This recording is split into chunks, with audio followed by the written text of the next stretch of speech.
Hello, and welcome back to the Awakening Philosophy Podcast.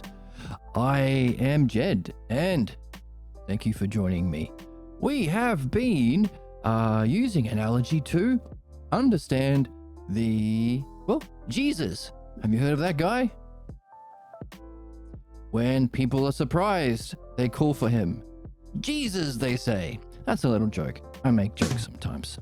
But so understanding the story of Jesus, or the turning point in Jesus's life, because we can use analogy to understand our human development from belief into understanding, and the importance of purifying ourselves from the former, the lower cognitive function of belief, and perfecting our skill in using the latter, understanding. One of the key activities of understanding is analogy. So, we can use analogy to understand Jesus' reaction to his experience of mind, the divine luminosity experience. Use analogy to compare it to Moses, his account of that experience, Elijah. And also we can compare Jesus' reaction to that experience to Peter's. Peter wanted to set up 3 tabernacles after that experience, and in the Gospel of Mark, Jesus says, "Don't tell anyone." He says to Peter, No, Peter, you must not tell the people, Peter. This is our secret, Peter. So, it was after that experience, of course, that Jesus thought he was enlightened, and then began using his metaphor, the kingdom of God, to explain that experience. And we can compare it to what we have gleaned about mind and the necessity to use understanding to reach that experience of mind, use understanding to reflect on it and make sense of it, use understanding to recognize it may be the ideal of beauty, justice, and human consciousness. Use understanding to purify ourselves from false beliefs. That experience of the ideal could be seen as the standard against which we can compare our unsuspected false beliefs about what we are and what reality is, to free ourselves from those beliefs, which we can therefore more easily see how they function to project a false image of ourself and reality onto our experience, preventing our development of understanding, often out of a fear of letting go to what we think we need and what we think gives us control, those beliefs and the associated masks, image of yourself, ways of being, ways of talking. So in pursuing the excellence, we can surface, Oracle tells us about this. When you're in a state of wanting to improve, you start perceiving all of the problems. You start perceiving all of the problems because human problems are specifically those false beliefs that block your excellence. It's not a problem if it blocks you from doing something good. It's not a problem if it stops you from losing your keys. That's a good thing. A human problem is a problem if it specifically blocks that development of understanding and using that understanding to therefore purify your beliefs.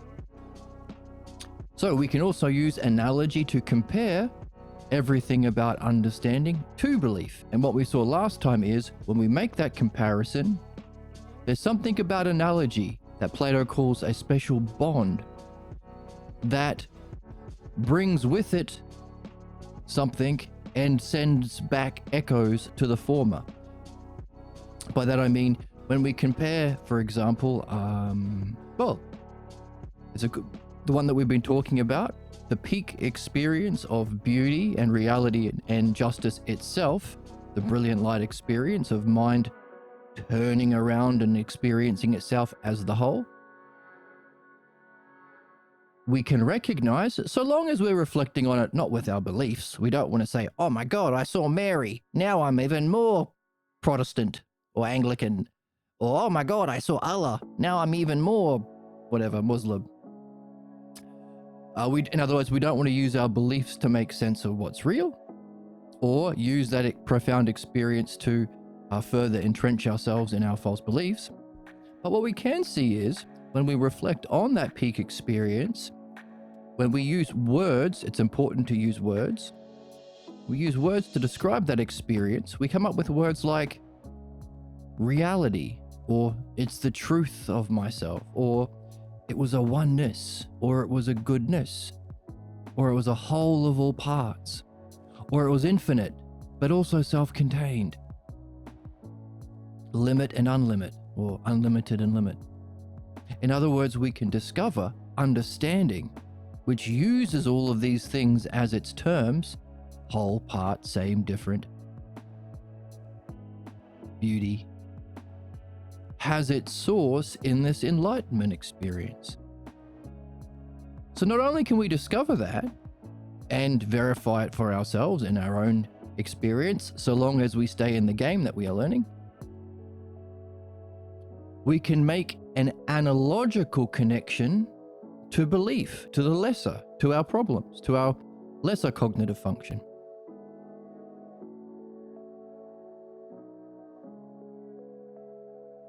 By making this comparison, we can say, oh, when our parental figures looked most beautiful, or most knowing, or most real, I walked away.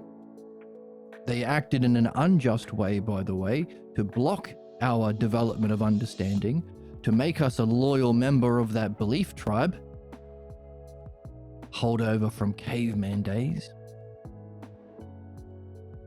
It was like an enlightenment experience. We would never say it was an enlightenment experience looking at it on its own, because it wasn't. It's the opposite. And there are many things that you didn't have there. You weren't allowed to ask questions. That's the big one. You weren't allowed to speak up and challenge it. You're in a dependent relationship. Couldn't walk away as a 4-year-old, dependent in that relationship.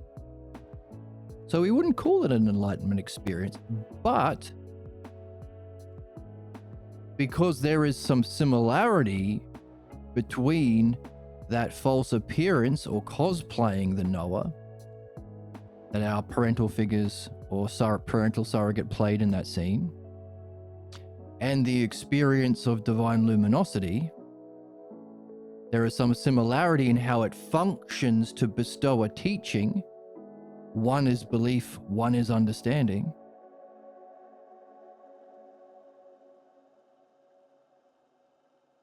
We can make that comparison, and therefore the higher term, the enlightenment of understanding, brings with it its echoes to belief.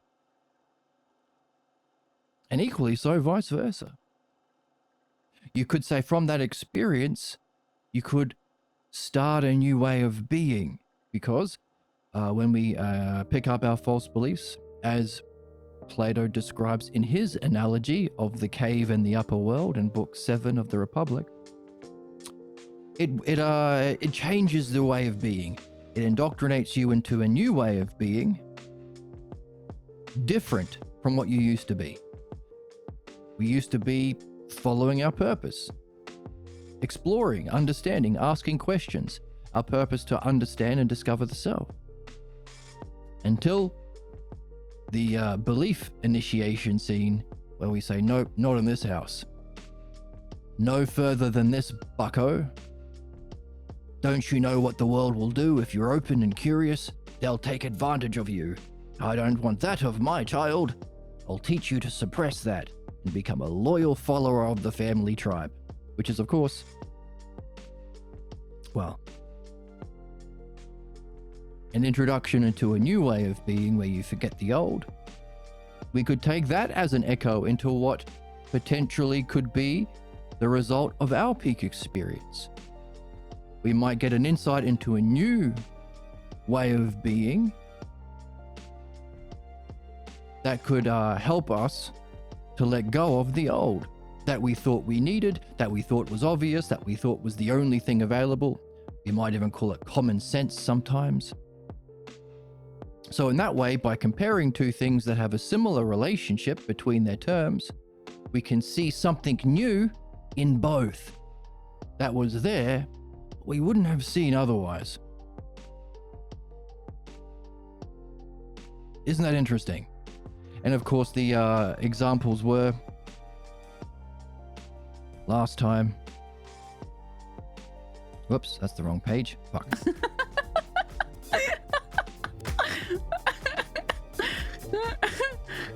No. No, not that page. The fog was like a comforting cloak of obscurity. Very poetic, comparing a fog to a cloak. And in doing so, we can see something about a fog that we wouldn't have seen before. It's comforting like a cloak. And equally so, we can see something about a cloak that we wouldn't have seen before. Can be obscuring like a fog in a certain kind of way. So, understand analogy that we are learning, the activity of understanding, and also, using its aspects. These are the terms, which themselves are terms within sets. Goodness has terms, beauty, justice, excellence, reality. We can see all of these have their source in the pure mind. You never see beauty itself, but you, without even having to take any classes about what's beautiful, you can infer beauty in certain things. Certain streamers, perchance. Off the perky, call me Kirky. Right. It's just getting hornier as it keeps going on. That's not what my intention was, Emma. Don't embarrass me, Emma. So we can ask the question, where do we learn beauty? Didn't take a class. We've never seen it with our physical senses. In fact, we only ever see it in the physical world as an adjective. Where was the thing itself? In fact, we could say that about all of the terms that we use in understanding as the building blocks of understanding. Where do they exist? We must have seen them at some time to infer them. We must have some access to that memory with some faculty, mind, that infers them of our experience. Another example, whole and part. I show you this Duffy, you don't see it as a whole. You see its front part. You infer it as a whole. You infer there's going to be a whole chicken. And then if I turn him around, you see his butt. So what? Also, where do they exist? Is there a filing cabinet, and there's a cabinet for beauty, and there's a file for whole and part in the clouds? What we have discovered is, well, at least in theory for us, until we verify it in our own experience, they are all aspects, not forms. This is the word mistranslated by academia as forms, sometimes called ideas, but they're not concepts. They are aspects of mind itself. Therefore, the name we give to that understandability and knowability of mind, understanding and knowability, fancy word for that, intelligibility.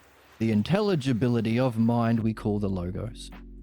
Therefore, by being critters who have evolved to the capacity for language and self-reflection, we are more intelligent than cabbages, caterpillars, and cows, in that we can participate in and share in the logos. That's reasoning. What we've been discovering is, therefore, all of these terms, let's take the terms that can be hierarchically arranged within the set of oneness. When you reason about something, you bring that idea into a oneness. A duck flies, a duck eats bread, a duck has webbed feet. You bring it into a unity or oneness, all of those ideas. You bring the parts into a whole. You see there is a sameness of all of the different ducks you see. You see that every duck is a different duck, or the ducks are different from the other birds. So these are the things that we make use of, whether we are aware of it or not, in understanding. Therefore, if they are all aspects of the same experience, we could infer, oh, mind as the experience of being is, the brilliant light of being is the whole of all parts, or the ultimate of whole and the ultimate of parts, or whole itself and part itself. Therefore, we have a language to make sense of our peak experiences, our most profound insights, ousia, that self-reflection with understanding. As you get better and better, can be complete self-reflection or mind knowing itself at all points. And we can carry with us in our back pocket this understanding so we can recognize what's there to be seen. To see what's there to be seen that we may not have seen without understanding and its activity of analogy. Why analogy? Well, if it's a oneness of all parts, it doesn't have parts. It's not experienced as parts. But we can make an analogical connection between everything we've been learning in time in the physical world. So long as we've been learning about wholes and parts and same and different, this different kind of non-physical experience, we can say, oh, it's like a whole of all parts of the chicken, only different because it doesn't have a physical object. It's a whole of all parts, and what's being seen is mind itself, by mind itself, in the activity of mind itself. Ousia being the activity of mind. Therefore, by learning to use analogy, not only can we understand the difference between Jesus and Moses and Elijah, the difference between a belief-based tradition, following whoever you want to believe, and what we do here, philodianoia, which means love of understanding. By the way, dianoia means through nous or via nous. Nous is is the Greek word for that knowingness of that oneness. So it's via that experience we get all these parts, the activity of understanding. Not only can we use analogy to compare the lesser and the greater cognitive function, the source of all human problems to be ruled by belief, and the source of our excellence to be ruled by understanding, and of course knowing that ideal as well.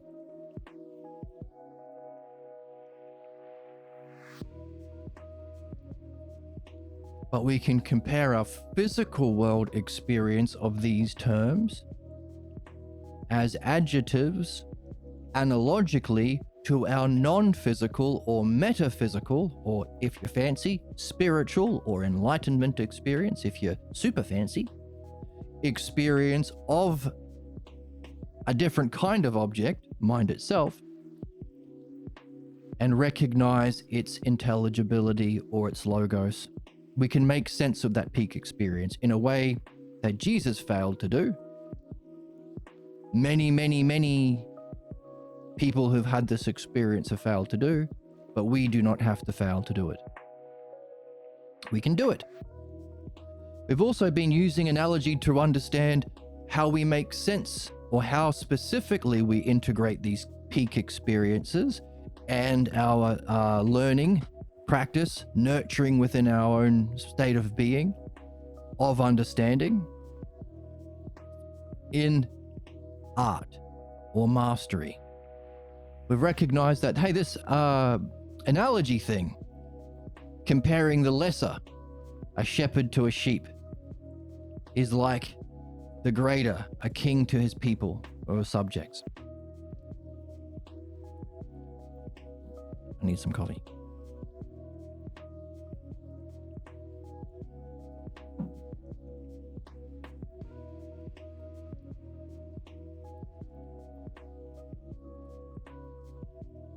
It's the most basic form of the activity of understanding because, well, you either have one thing, there's no experience there. You need at least two things for there to be some sort of experience. The most simple comparison you can make is two things. A is to B. But there are two kinds of things in relationship. There are things and there are relationships between things. So you need another relationship, C is to D, to compare relationships. Therefore, the primary unit of thought that is comparing two different things or rubbing up against a different thing is analogy.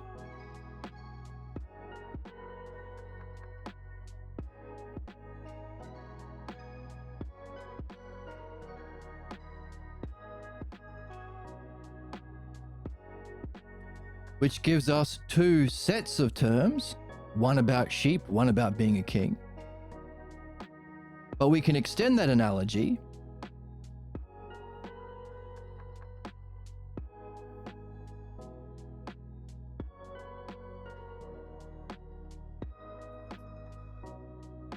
and say that there is a shepherd, there's sheep, there's a sheepdog, there's a tent, there's a horse the shepherd rides, giving us a set of terms that can be ranked in some sort of hierarchy. In terms of shepherdship, the horse is less significant than the sheep, right? We could also do the same for king, subjects. Not a sheepdog, but a military. Not a tent, but a castle. Not a horse, but a limousine.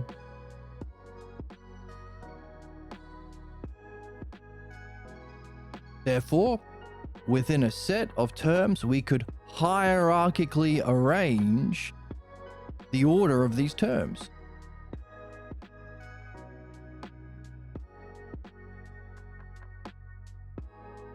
What makes them the same? There must be some sameness that puts them in the set. They are all the same in one kind of a way. They're all to do with being a king. But there's some sort of difference. The subjects are different from the king.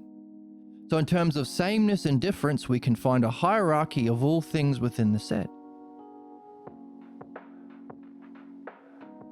allowing us to make comparisons when we say, hey, rank 1 is to rank 1, a shepherd is to a king, as rank 2 is to rank 2, as sheep are to subjects. That's analogy.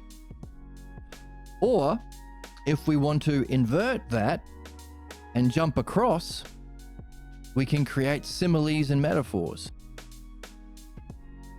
Hey, your king is not to his subjects, but jumps across. You are like sheep to your king. That jumping across, A is to B, or the different sets, so A is to B on one side, C is to D on the other.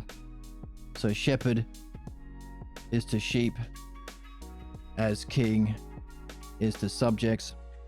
The name for jumping across is called an invertendo. You reach across the room to grab the Nintendo Switch from your brother who's holding it upside down and he might break it. So you're not saying a shepherd is to a sheep, but a shepherd is to a king, as sheep are to subjects. So you do an invertendo as you reach across and say, hey, your king treats his subject like sheep. So you followers of Obama are like sheep, says the right wing, as their main insult. So that's where we get similes or metaphors. Therefore, if we're reading a book like the one we're reading, or our dreams, or one of the books written by Plato, when we discover that there is an analogy, our job is to find out, like if we, when we discover there's similes and metaphors used, our job is to find out what's the underlying analogy that must be in the mind of the author that he is using to create that analogy, or she. And then our job is to discover what we've yet to experience, discover the higher set from understanding the relationships that we can more easily see in the lower set. Learn about being a philosopher, ruler of our soul, by comparing it to whatever Plato or the author is giving us to understand how a shepherd might relate to his sheep. What we saw last time is, well, okay, we need, if this is the unfolding of reality, there has to be a starting idea, one, or the self. Because underlying all of this, there has to be a self experiencing it.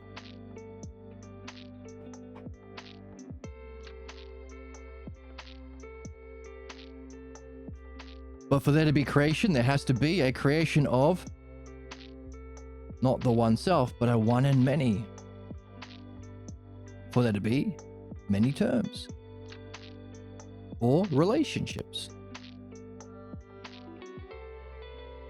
We saw that that gives rise to a string of terms with these foundational ideas in metaphysics, or what the unfolding of everything. We can have other terms on the string of one. Another word for one, or another kind of one, a less one, is a oneness. A pure one doesn't have parts, but oneness is a whole of parts. So we can get a oneness or a whole of parts. The word identical. I'm going to sneeze. Oh, bless me. Butt to butt. No, don't bless me butt to butt, Emma. Just popped a perky, now I'm Kirky. I'll pop a perky for my sneezing. And then you can call me Kirky. So, another kind of one. When you're identical, you're the same as it. And equally so, in experience, these are the duads. They come with their opposite. You don't see a oneness, or you don't see a whole without there being parts, do you?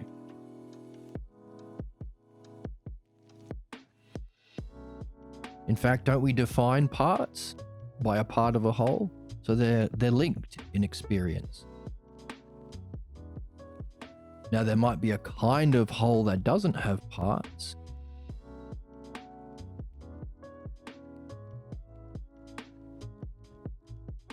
We've been talking about seeing the beauty of analogy, all of the parts arranged symmetrically, with flow and balance and proportion and order, harmony. Can there be a kind of beauty without parts? So that's a question for our even higher goal. But same and difference. So parts in experience are usually are defined by a part, parts of a whole. And the word whole means you're not missing any parts. So they're linked, right? They come together in our experience.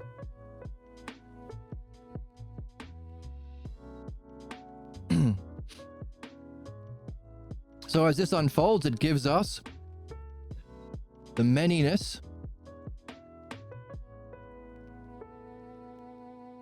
of the different terms that can be unfolded hierarchically as level of sameness. So the way that we rank the terms within a set is to do with their sameness and difference.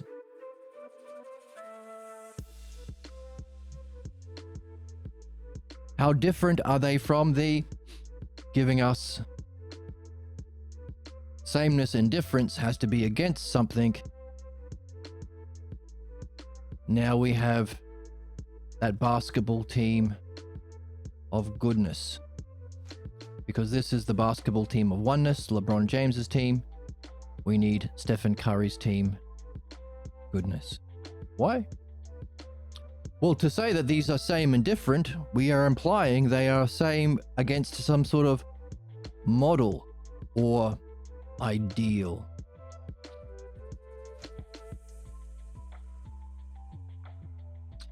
Some ideal or model that we could say is the excellence of that set. Excellence. From which we can benefit.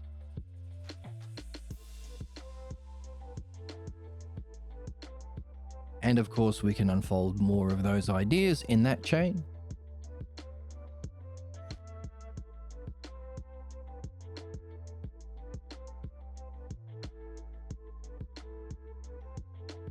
On the string of one and many, on the one string, we could also have the idea of, well, from same and difference.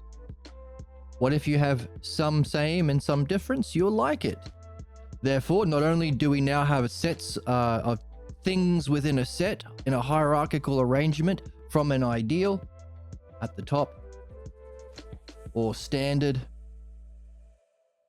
or excellence,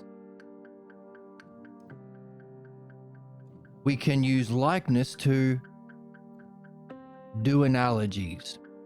A shepherd is like a king, or the subjects are like sheep, allowing us to shed light on the terms or the set or the ideal by making comparisons like a fog. A fog has had a comforting cloak of obscurity. Oh, there's some comfort in this set of fog. Or there's some obscurity in the set of ideas relating to a cloak. So likeness allows us to discover what was inherently there, or things about the inherent logos that existed within that ideal that we would not have seen without making that comparison between sets, which required likeness, which required sameness and difference, which required a manyness from a one.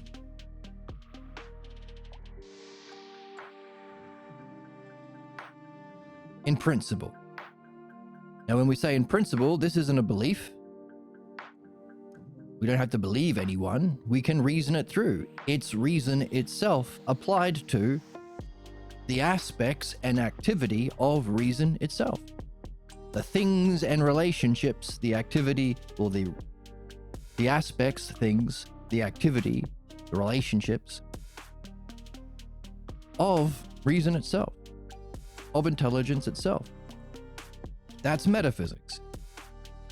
And because we can see, hang on a second, if there is a hierarchical arrangement of terms towards an ideal,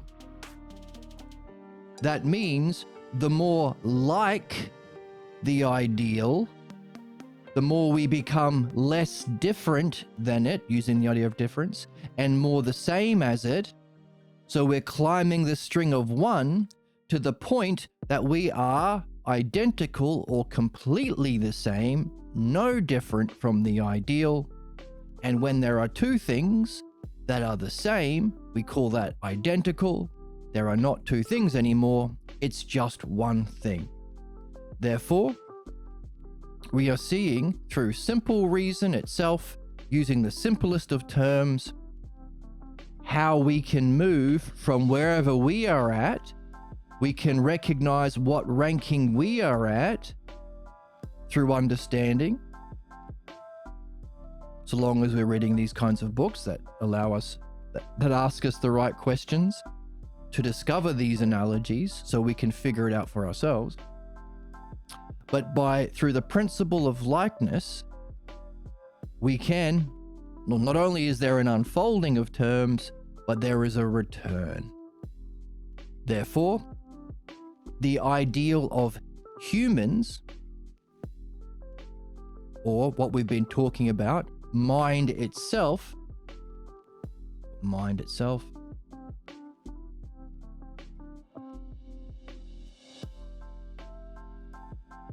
the more like mind itself, the closer we are to being the same as it, the less different we are from it, to the point where we are identical to it, meaning there are not two things anymore. There is just the.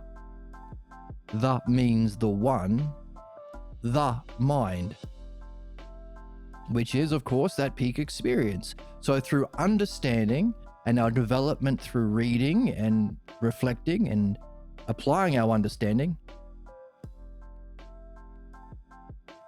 Your Twitch isn't working. Oh no, that sucks.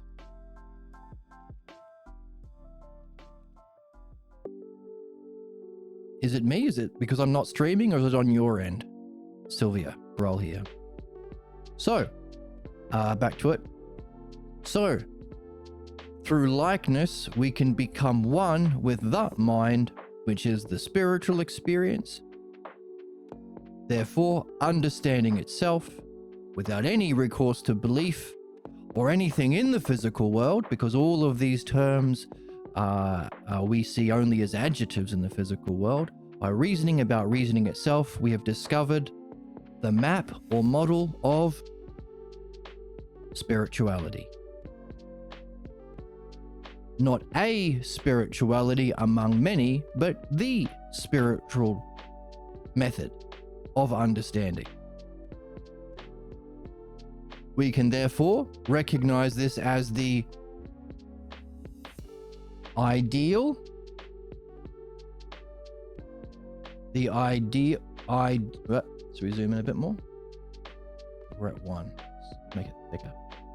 We can recognize it therefore as the ideal, or the model, or the standard, or the excellence of spirituality.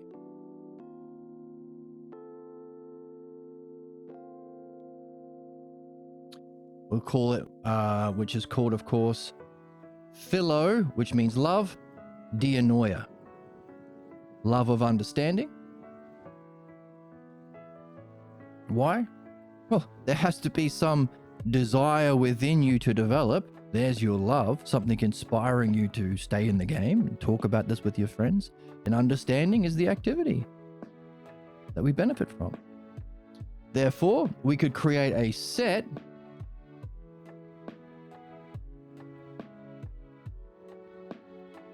with terms of all of the other spiritual traditions. We could have Buddhism in there,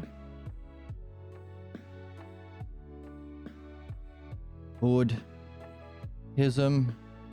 some Taoism in there, some Sufism in there. We could have the Abrahamic religions in there. Abrahamic. The big three being Judaism, Christianity, and Islam. We could have, what else? What are the big ones? Well, and so on. Therefore, we can hierarchically rank in principle by definition based on the level of sameness and difference relative to the ideal, all other spiritual traditions, all other cultures, all other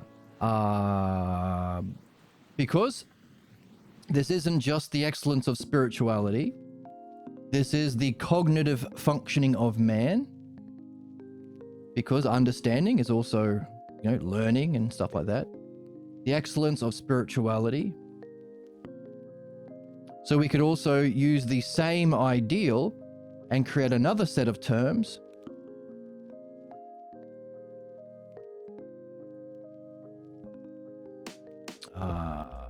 what do we have? Different. So we'll make, right, so terms. We could have a set of Buddhism. We could have a set of different cultures. Color.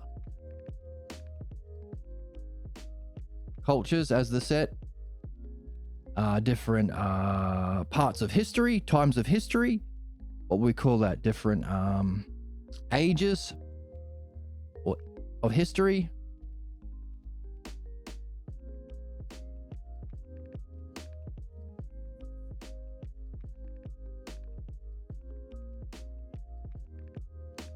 Pretty neat.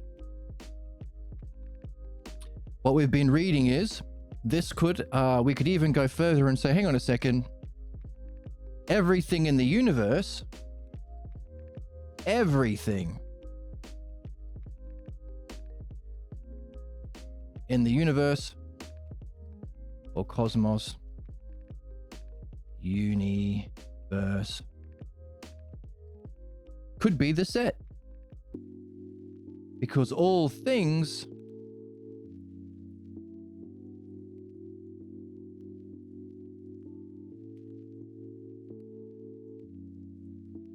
have some sameness and difference.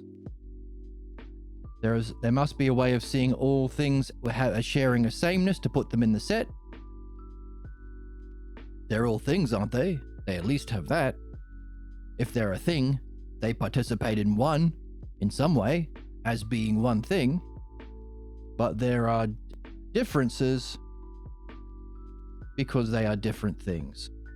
So we could have a set of terms that accounts for everything in the universe, a way of seeing the sameness of all things, the difference of all things, and therefore the hierarchical arrangement of terms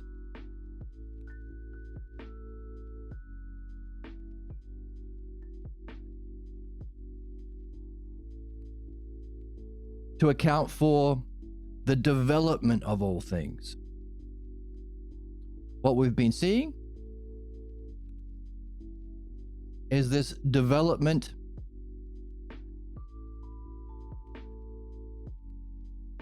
so we can apply this to cultures, ages, spiritual traditions, anything, any culture in reality, all things in reality.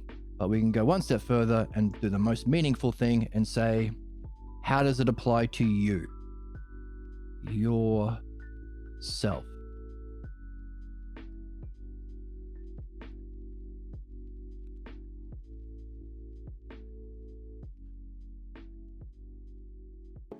We've already got a list here.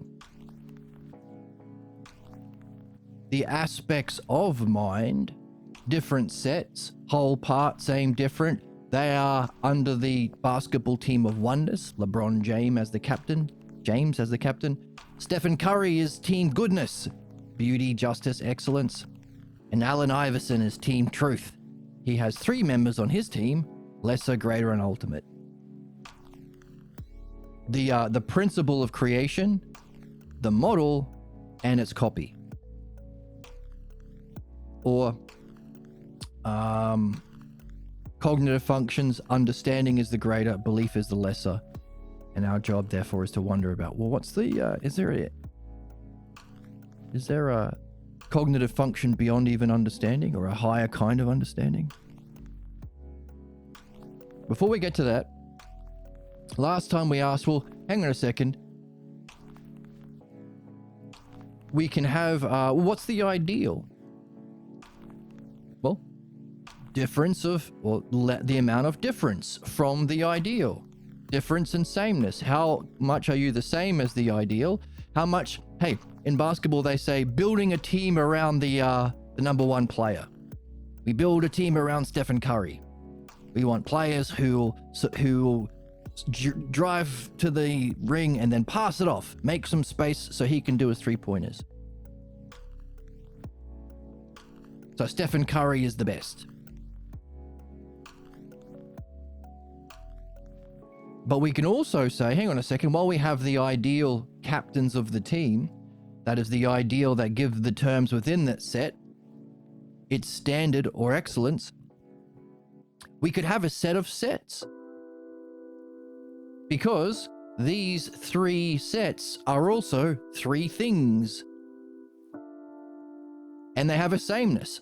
The sameness is they're all sets of terms of understanding that you can perceive intellectually as aspects of pure mind or the brilliant light of being.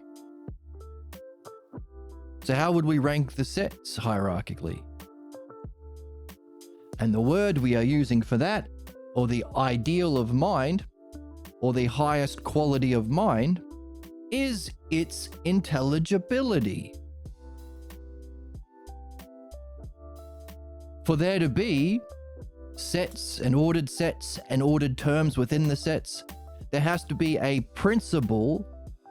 For there to be greater and lesser sets or greater and lesser terms within sets, you need that third term of truth, ultimate. You need the principle that allows for that. For there to be a greater reflection in understanding and a lesser in belief. For there to be a greater reality of being and a lesser in the physical world. There has to be some principle that is reflected in those two kinds of ways. The principle of the hierarchical arrangement, itself, that's called the logos. Therefore, mind logos, the inherent intelligibility of mind, is its highest feature. There's our excellence. Just as human beings, the more we can participate in the logos, analogy, or not just analogy, but how do we step by step ask ourselves questions to discover analogy? That's the dialectic. Dialectic and analogy are its activities. These are its parts. The less we talk about who's right, the Muslims or the Protestants, or the Mormons or the Scientologists. Oh, let's all kill each other and never find out. The less we do that, and the more we engage in these ideas that are eternal, the more you're spending your life learning that which you can take with you beyond this physical reincarnation, but also the more you are becoming the same as mind, or as Socrates puts it, the more rational you are becoming. Notice, the most irrational among us, we talk about people who are motivated by shapes and colors, the shapes and colors folk, physical appearances. Notice the best people that you've ever met and the most beautiful people you've ever met talk in terms of principles, ideas, causes, non-physical ideas. They seek justice. They are seeking a way of bringing into a whole all of the different parts. They use their perception and state of mind to benefit, whereas the stupid people use their false beliefs to harm or justify harm.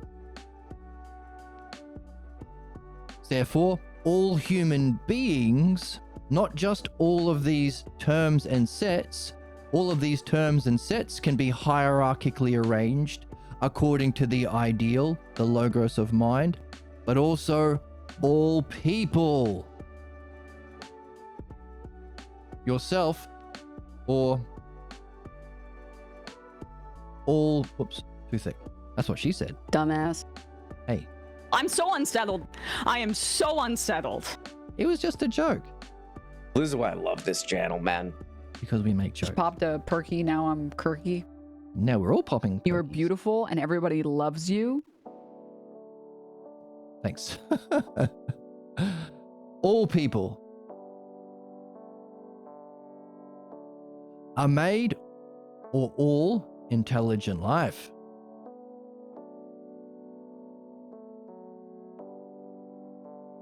can therefore be terms that are hierarchically arranged,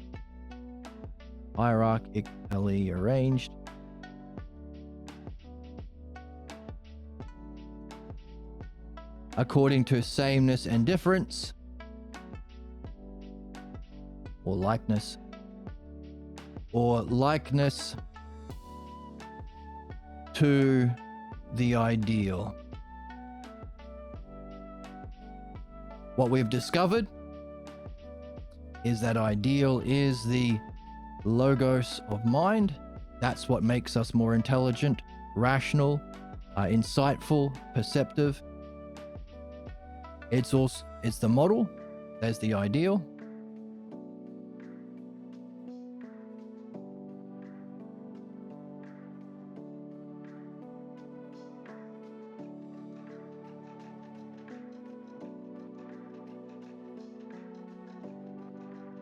Which is to do with the perfection or understanding at the top,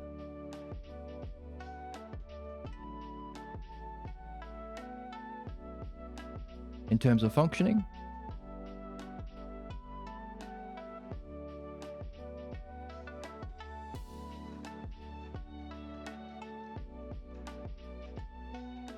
understanding would be the sameness, the activity of the logos.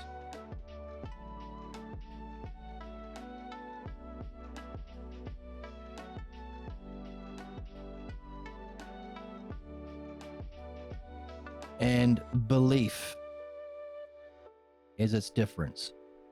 Therefore, understanding and belief, the extent towards, to the extent you have perfected the logos or understanding and purified belief, gives you your ranking of development towards the human and intelligent ideal. Therefore, nihilism, let's give this color. Nihilism,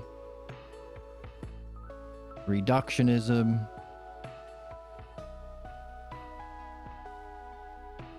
materialism,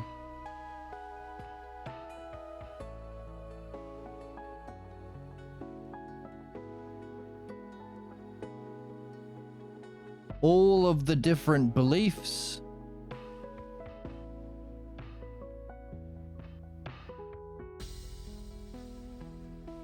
can be hierarchically arranged in terms of sameness and difference to the ideal, and also levels of understanding. Levels of understanding.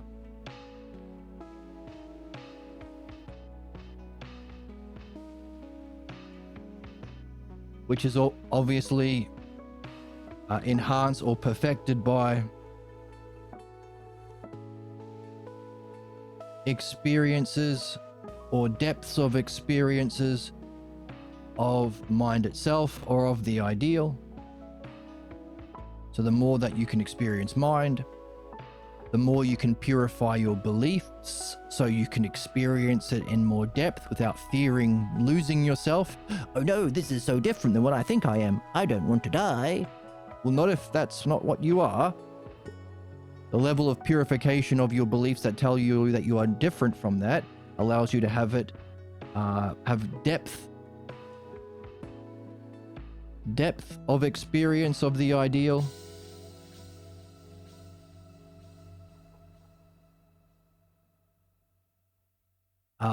Length, how long, or the time or length, the length of experience, the frequency of experience,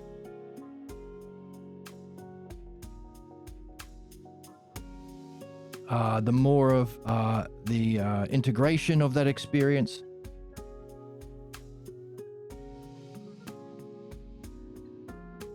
Of that ideal helps in the perfection of your understanding, making you more like that ideal itself. Of course, we've been talking about the symposium and how you can have this as the, not just the ideal of yourself, all people, and all intelligent life. This could also be the shared ideal of relationships that you and your beloved seek together, so that your peak experiences of beauty and bliss are not just lesser physical experiences, but can be built upon and enhanced through the development of understanding and the purification of belief, making you less different and more the same as the ideal of beauty itself, giving your peak experiences stages of development to reach that ideal together in your relationship. So when I heard somebody say once that, hey, are there different kinds of orgasms? Are some orgasms better and worse than others? Could you hierarchically arrange them? How far does it go? Equally so, are there different levels of experiences of beauty, or bliss, or insight, or profundity? Could you rank them? That's what we're doing here.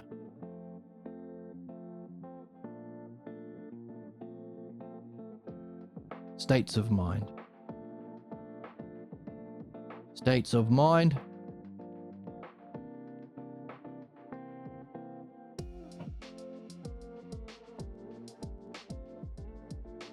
So all possible, as we mentioned, saw in the book, all physical things in the universe can be hierarchically arranged according, in a set, because there's some sameness and difference of all things, but also for us, all states of mind of all intelligent life or all people can be hierarchically arranged, and the standard of relationships, or our purpose in all relationships, but especially loving ones, is to have that shared ideal, have that ideal as the shared ideal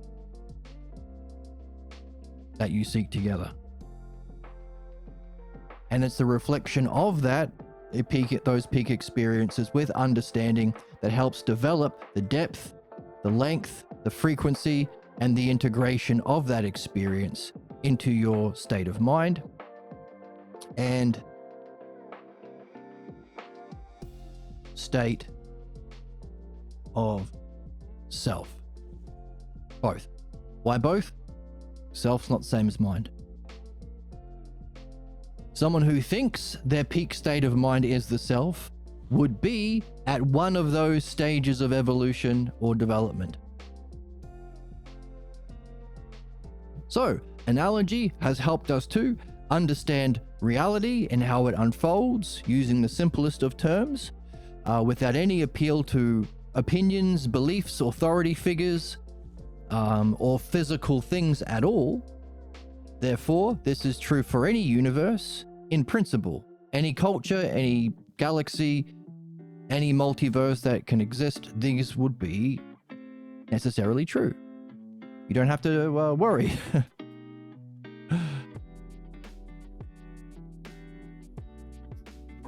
No worries, just wonders. Wonder about it.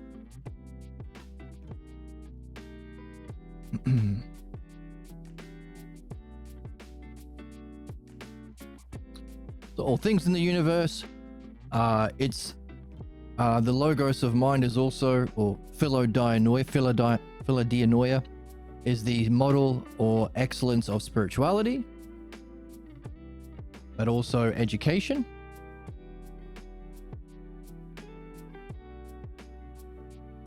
As it's the development of all, not just all people, but all intelligent beings, evolution. So what? Well, hang on. There's an ideal of music, and there's an ideal of math, and there's an ideal of cooking, baking a cake. Therefore, we could create a set of ideals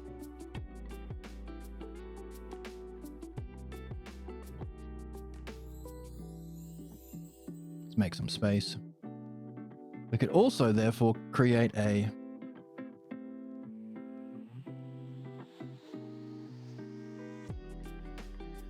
a set of sameness and difference of ideals. The ideals of all of the set.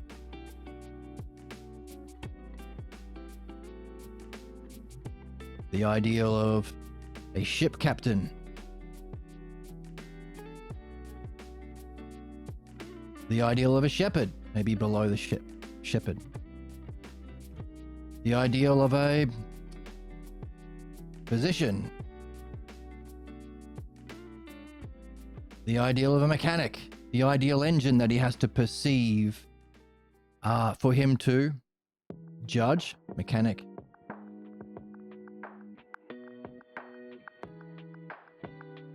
So he can have that ideal.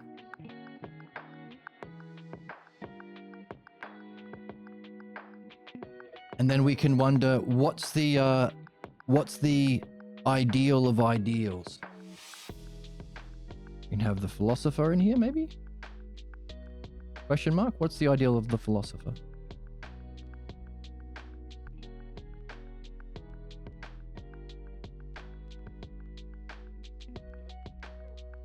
What would therefore be the ideal of ideals?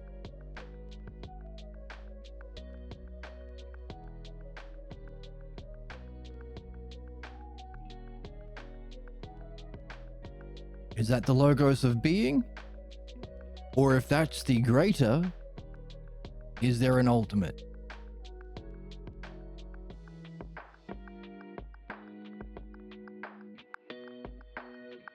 We've been using analogy to discover, well, hang on a second, all of these different professions, their job is to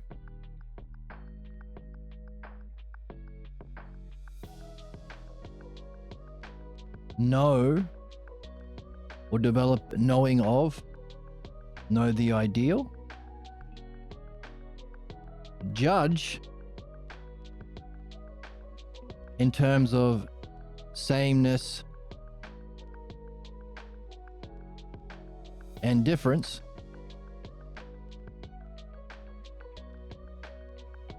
the different terms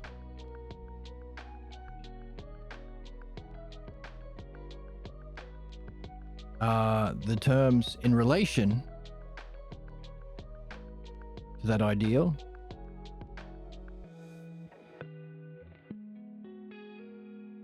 which allows for a diagnosis. How far are you as a physician or we're missing ruler, aren't we? Hey, are there people who are trying to be politicians? They want your vote?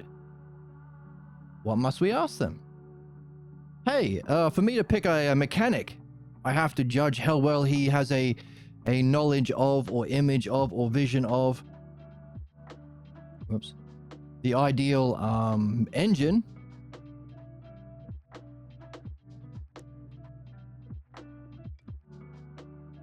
What's your ideal? You rule over not cars and engines, but souls. Do you know the ideal of the soul?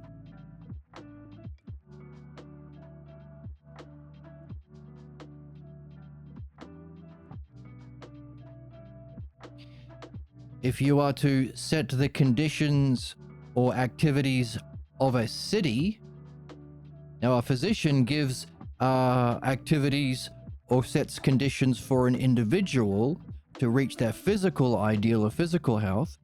Politicians create institutions, laws, and policies for a society. Therefore, the ideal society is or approach to institutions, laws, and society would be the activities that souls engage in as a collective to reach their ideal. You have to first know the ideal of soul that you're seeking. So we can add in politicians. Politicians. In that list of things that have ideals as well. They've got to know their ideal. That's important. Necessary. You can be further developing that ideal as you practice as any one of those people. You can be further increasing that. But make sure you are. You don't want to stop learning. But for qualification, you have to have some image of it. Make a diagnosis. Then you have to do a steps and activities. Or activities first. No, different color. Already got green. Color. Activities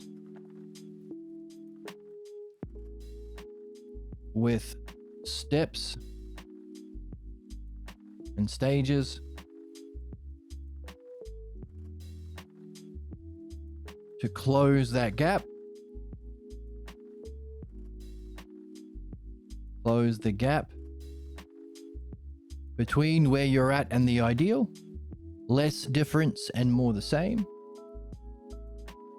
There has to be some sort of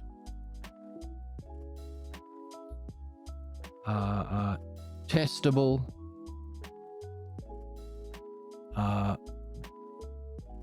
goals for each stage.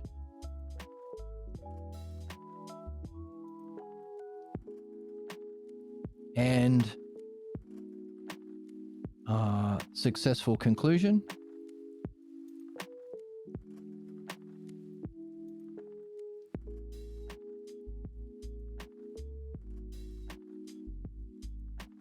With guidance through time.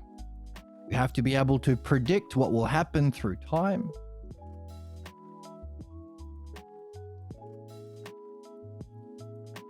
And guide the patient through that treatment towards that ideal. Every single one of those. So that's the standard for. So all of this, therefore, using analogy, we've recognized that all things are terms within a set, including the set of all things, but also the set of all classes, but also the set of all people, all cultures, all spiritual traditions, all specieses.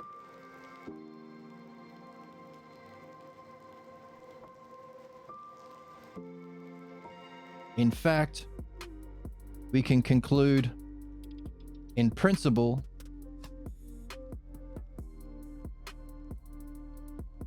all what was it? What did it say in the book? Let's find it in the book. Get it right.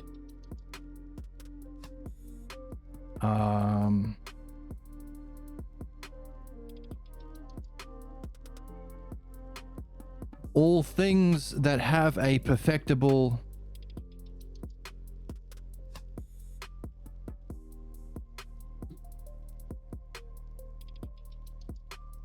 where is it? So any art, there is one goal, that is to benefit the subject of the art. So this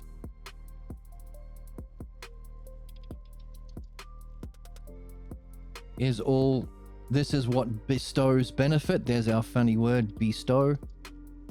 That's necessary to bestow benefit. You need to be able to do those things. If you can't, you're not going to help anyone. Sorry, you're not qualified for the job. Get your head in the book or get to practice. This is called the art. Using the art to bestow benefit to the subjects, not yourself, is also the natural law that we get from Prometheus, stolen from Zeus. If we don't follow this, we go extinct. Can you imagine all of our politicians and spiritual leaders not helping the people they're supposed to be helping, but fucking them over for their own benefit? Can you imagine that species? Oh, that surely won't survive. That's because they're breaking the natural law.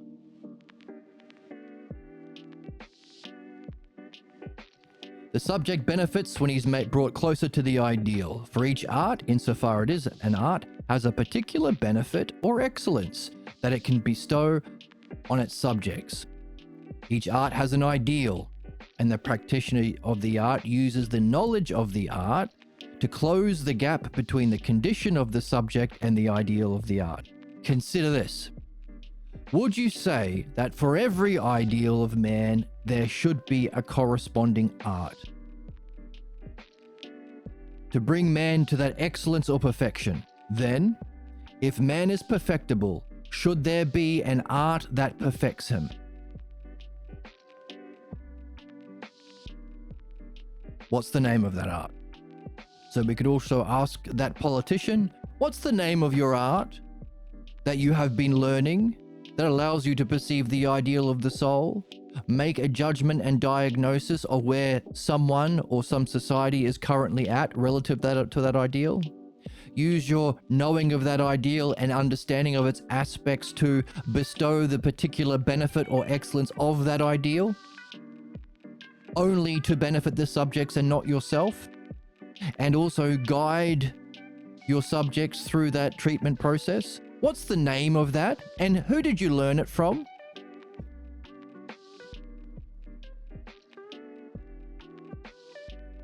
Is that our standard for everything?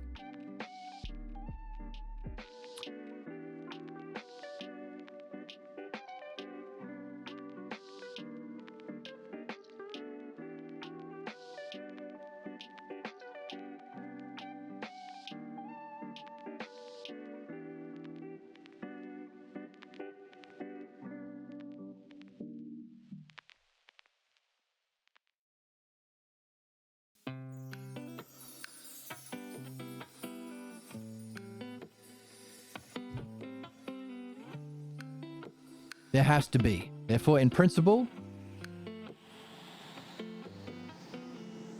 all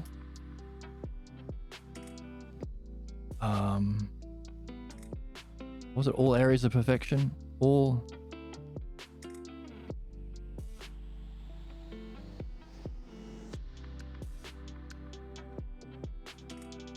that is perfectible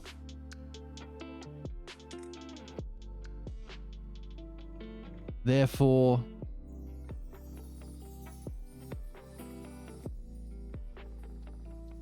can be arranged in analogies map of terms within a set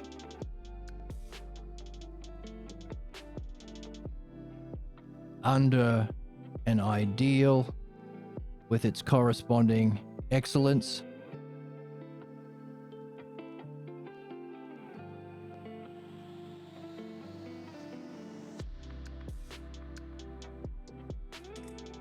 According to level of sameness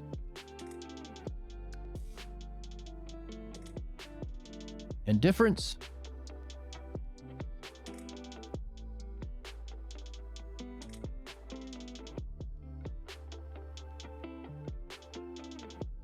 And for all that is perfectible has an associated art required to know this and bestow that benefit. If societies are perfectible, if men... Oh, shit, sorry. That's what I was writing. So, all that is perfectible can be arranged in analogies map of terms within a set under an ideal, or which has its corresponding excellence, according to sameness and difference from that ideal, and therefore all that is perfectible must have an associated art that knows this and can therefore function to bestow that benefit. Functions to bestow that benefit. as a shepherd to his sheep, a physician to his patient, or a philosopher to the soul.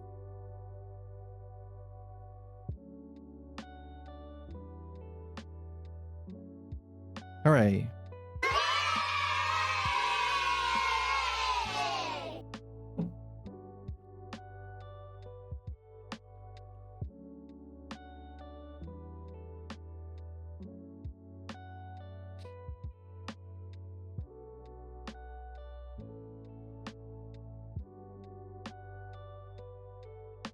What we've seen is, within the aspects of mind or eidos, there is that ideal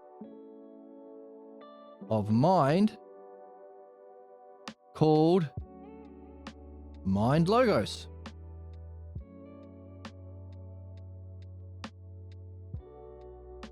Giving rise to its sets.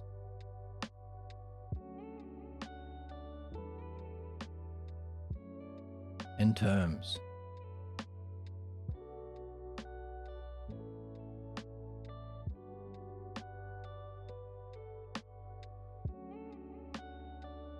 That we call the self-ers, by the way. The self-ers because it's beauty itself, justice itself. That term was coined by Pierre Grimes.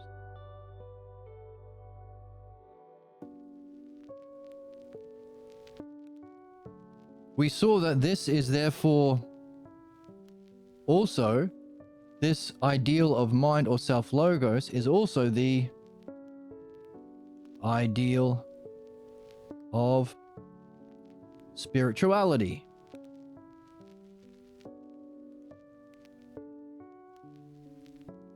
Now, for each of these, we could therefore do a corresponding set of terms, its distortion. Those who do not have this knowing and understanding of the ideal and the associated art, we could call believers.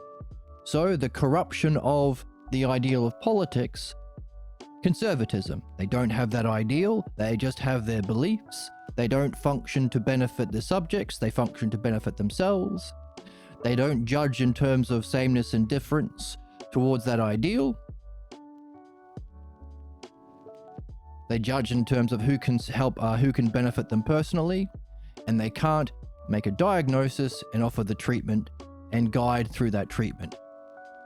So belief is the corruption of art. In spirituality, the ideal of spirituality is that which derives from the ideal of mind logos. Well, the mind logos is that ideal. Well, okay, so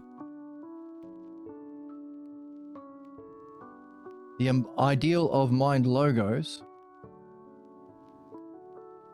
the art that functions from that ideal,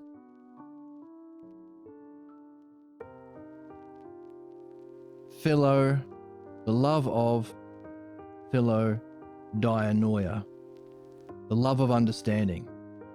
Dianoia.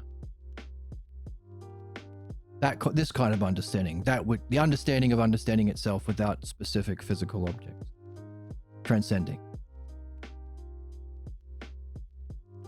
Therefore, philodianoia would be the ideal of spirituality.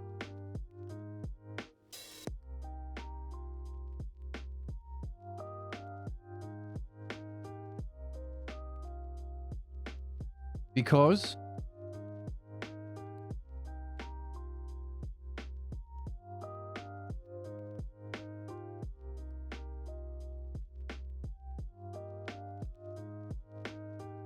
this is the ideal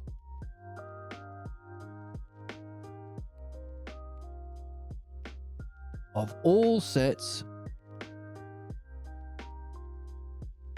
to do with intelligence.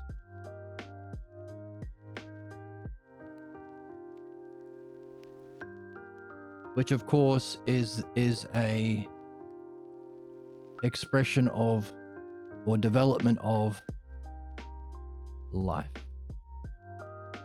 So all sets to do with intelligence and life. So the ideal of spirituality, of education, of rulership, politics, or societies, we used to say societies.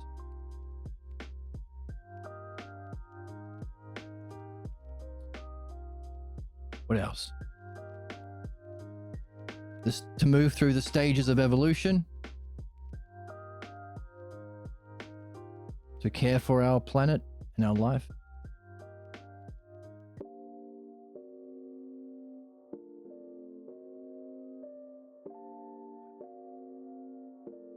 And for each of these, we could therefore have sets of terms that all share the same ideal, the logos of mind, and the same ideal art, or the same art.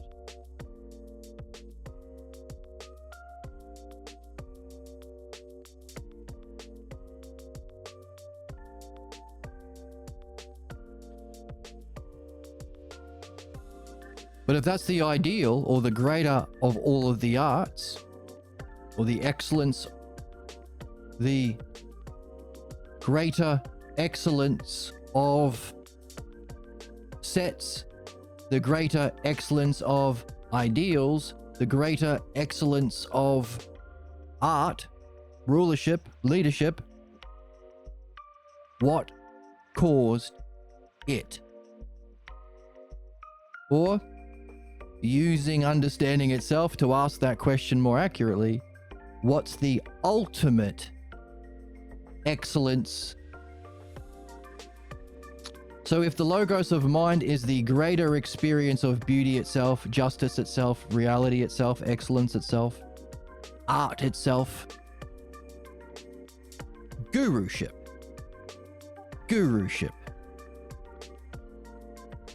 Now, technically, guruship applies to spirituality. As harm is to excellence, so too belief is to understanding. As belief is to understanding, so too religion is to guruship. This is the art of guruship, which ticks all the boxes. It's the guidance of spirituality, which is also your true education, which also would be needed to be the standard of the development of all the individuals to become gurus within the society ultimately, which is also our evolutionary purpose.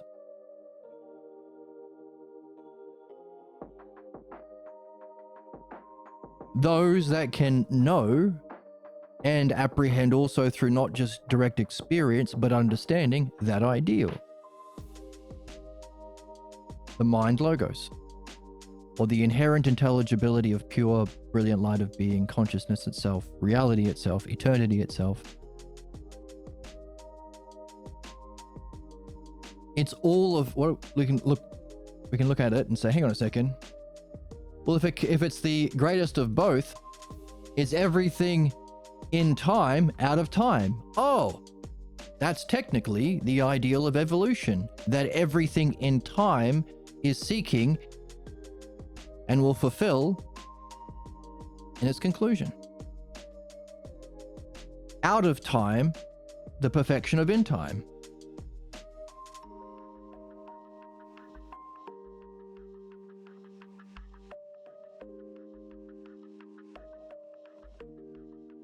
So there's an example of how that would be the ideal of evolution, which of course we need to take care of as leaders of our species, but also as individuals. We are individually going through stages of evolution, and we are collectively as a species going through stages of evolution.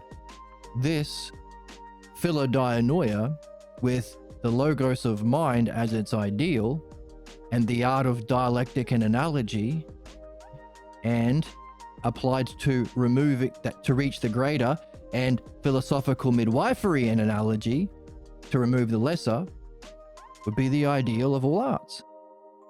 The art of all arts.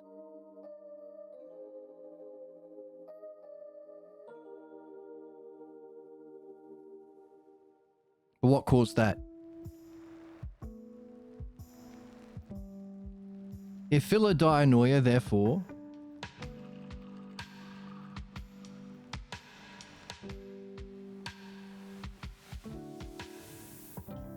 we have rationally concluded for ourselves, and you can only verify this in your own direct experience. Good luck, and genuinely, like I'm not saying good luck as in, but that's what we do here. That's what the goal is. The art of all arts, or the ideal of all ideals.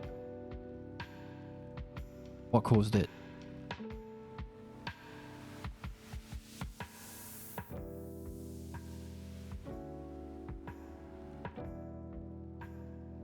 What caused it? If this is the greatest knowable experience, the art of all art with the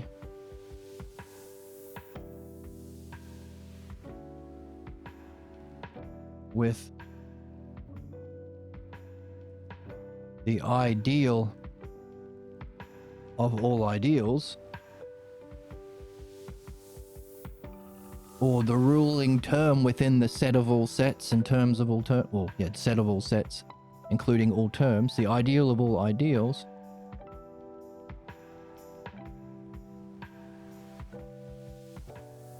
where did it come from?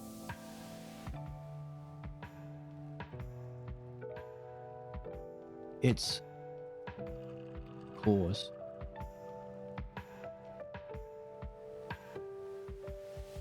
Where did it come from?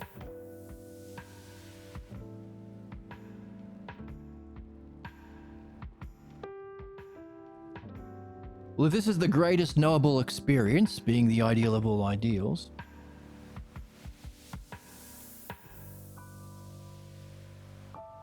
color.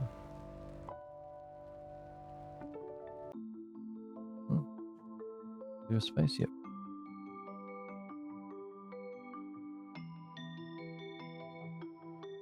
So the ideal is what is knowable.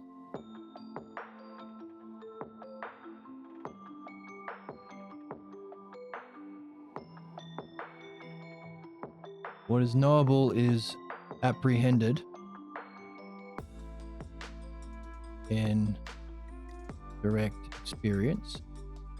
That's that quote from Socrates, the one that your grandma misquotes. Bitch. You might have heard your grandma posting on Facebook. Socrates said he is wisest because he knows nothing. I am also knowing of nothing. I am as wise as Socrates. Where's my goddamn flowers? That's the most quoted quote from Socrates I've ever seen. Everyone throws it out to be proud of their stupidity. I don't know anything, but Socrates didn't know anything, so I'm so smart. I will never reflect on my beliefs or seek the knowing of this ideal and the understanding of its aspects to master the art that I'm here to do. I can just know nothing because Socrates knew nothing. The quote was, "I am wiser than these jabronis by this trifle." He didn't say jabronis, but he said trifle. That is, what I don't know, I don't mistakenly think I know. And what I don't know, I don't think I know. In other words, he knows what is knowable. Whereas, many jabronis think they know things that are not an object of knowing. They're not that direct, apprehendable ideal.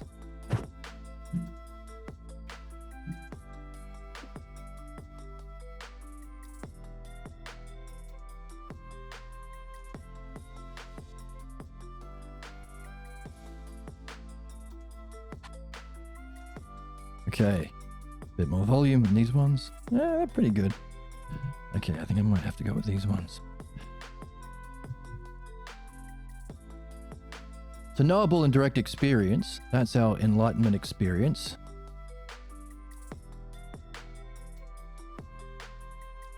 And we saw in the text that there are people who have that experience and they appear to be filled with light. Let's see it in the book. Sai Baba, let's find it. Baba. Hey, baby. Hey, Baba. I think you're a babe. I think you're a bubba. Okay, Sai Baba is mentioned here. So, that experience sometimes comes with a physical emanation of that light, sometimes. The story of Achilles is someone with the worst beliefs functioning the most unjustly, the most different from the ideal, going through dream analysis and philosophical midwifery, Achilles in the Iliad. You only see this if you read the Balboa translation with the accurate words. He too reaches that peak experience that Jesus is said to have in the Gospel of Mark on that mountain. And he too shone, according to the book. Was full of light.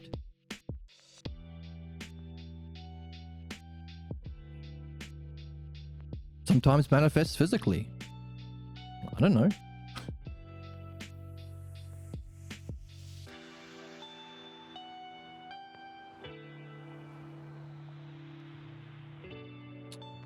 Okay.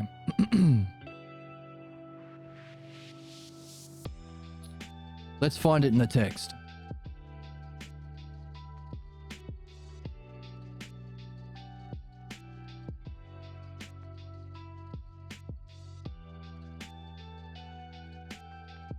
Joseph, Paul never claimed to have a major conversion experience. All right, so Paul was the guy who modern Christians listen to, his false beliefs.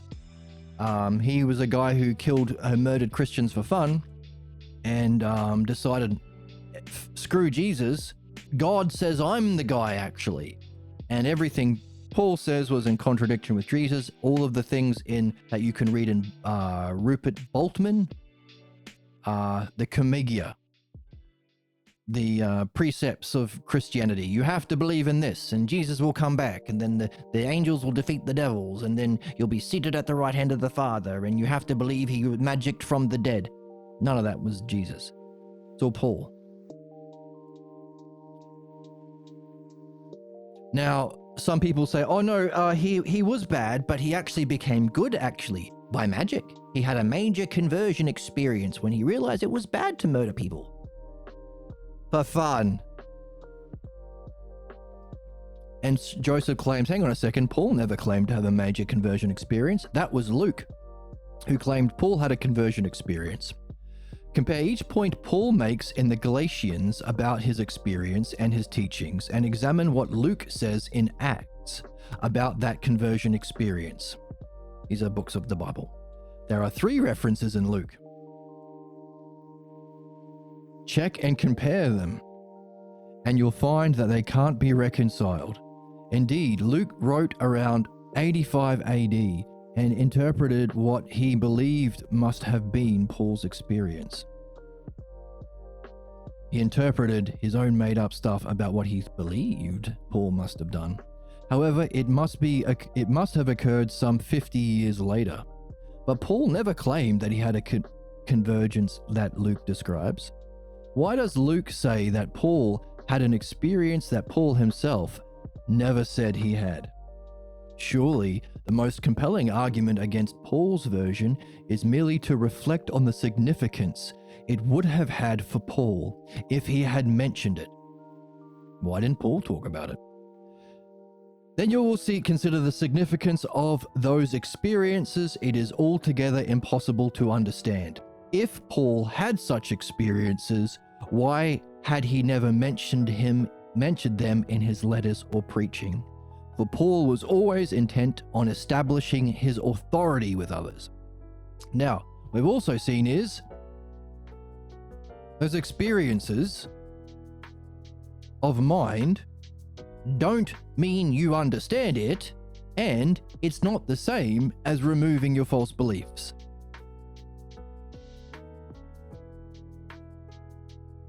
Or in terms of the spiritual language, your enlightenment experiences doesn't burn off your karma.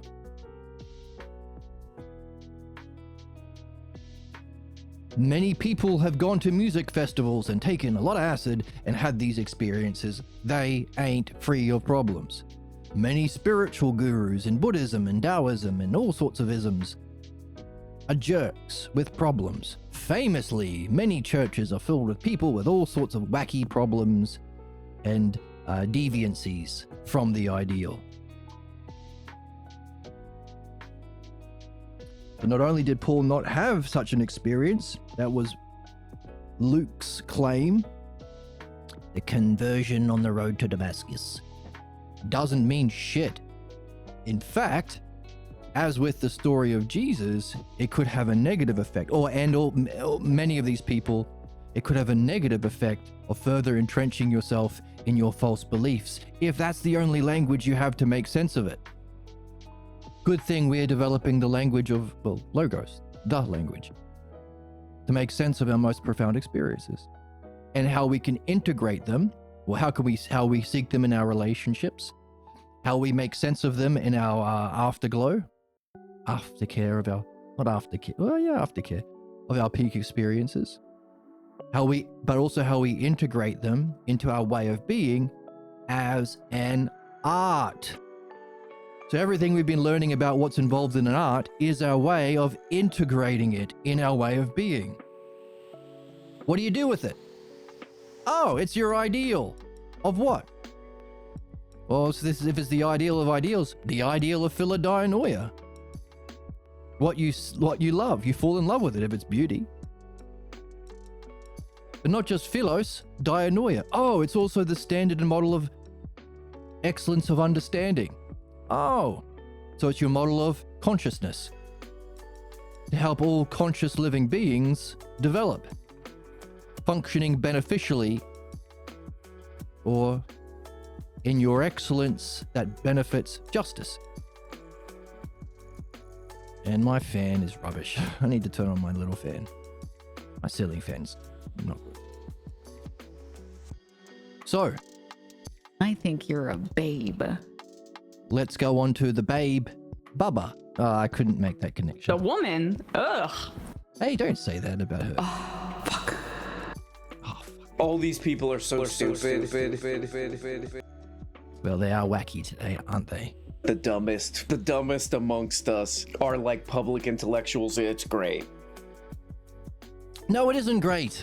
That's why we're learning. Why do you need 50 bananas? So many bananas.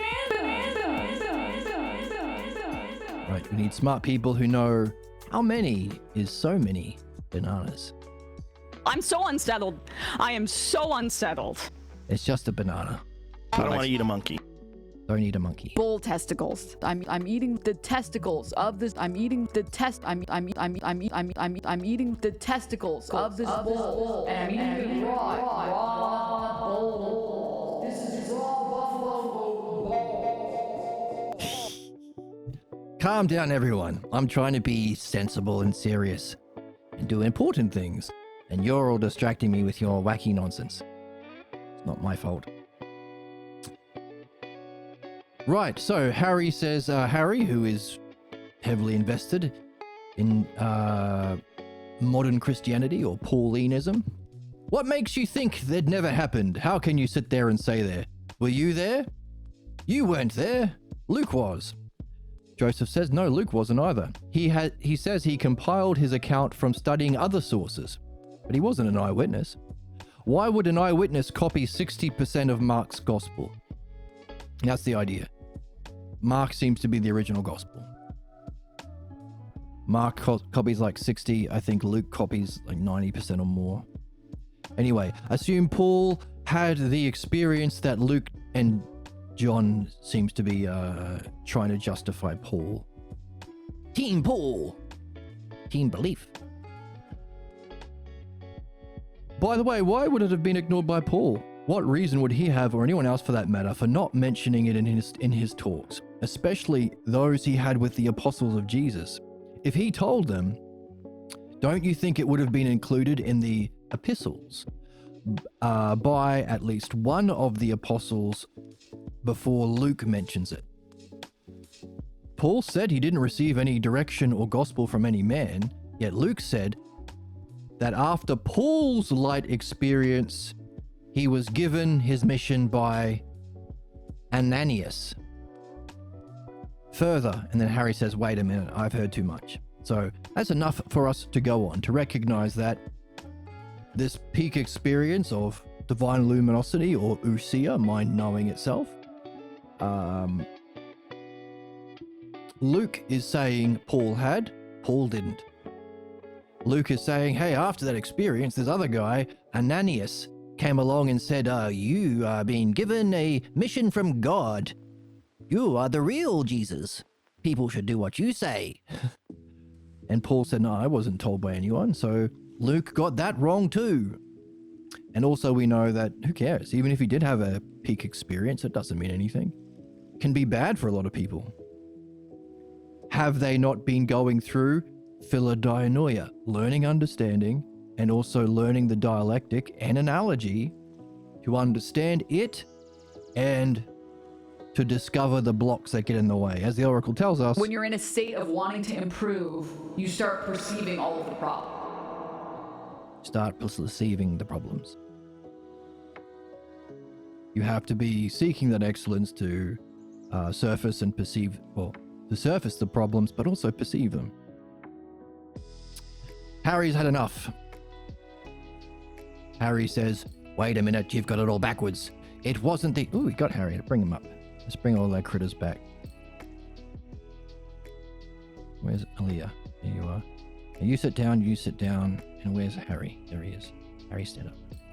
Wait a minute, you got it all backwards. It wasn't the light that made the experience great. That's not the point.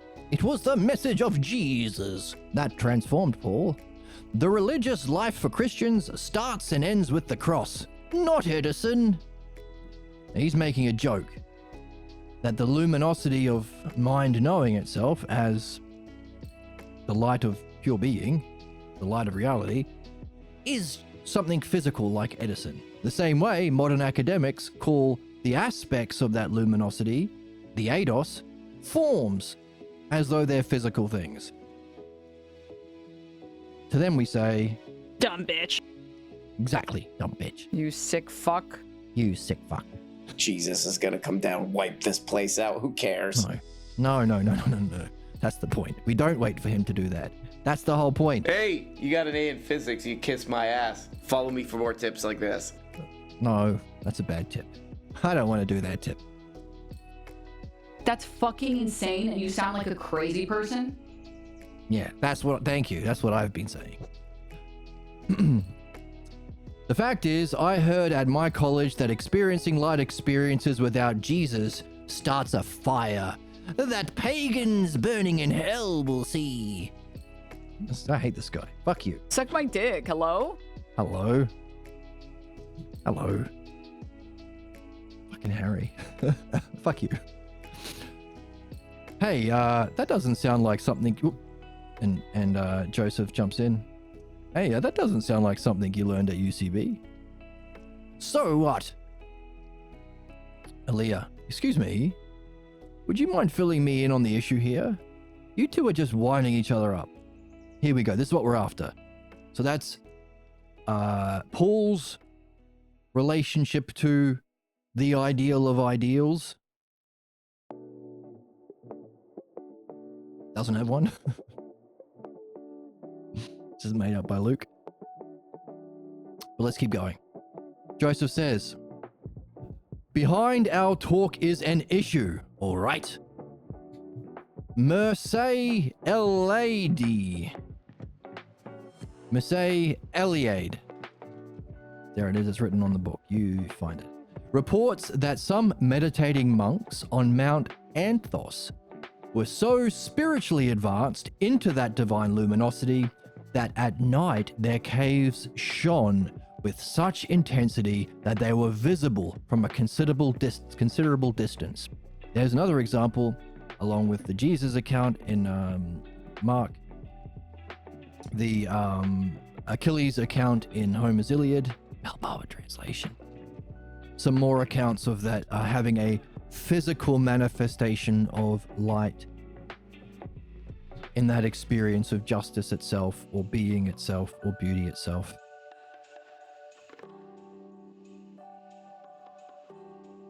So we can also ask, hey, I wonder if we, as we approach that in our functioning, if we do good, philodianoia, do we become more and more the same as, or like, or same and different, more and more like, until we become the same as that experience?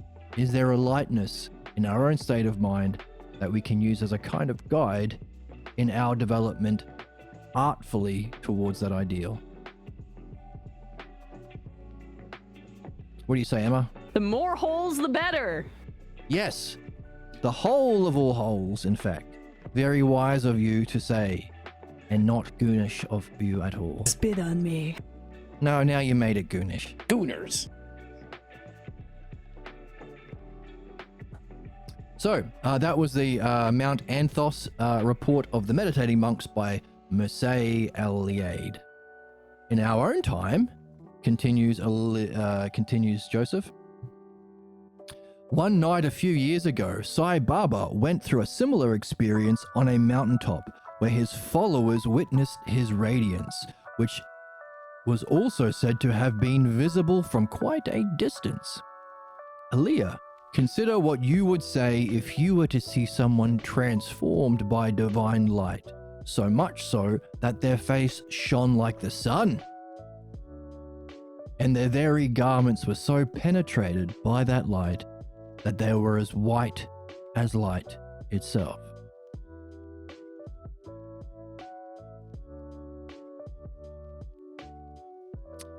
So that's the book, page 61, talking about various examples of people experiencing that luminosity. Now, if that's the knowable experience apprehended in the knowable, apprehended, and direct experience,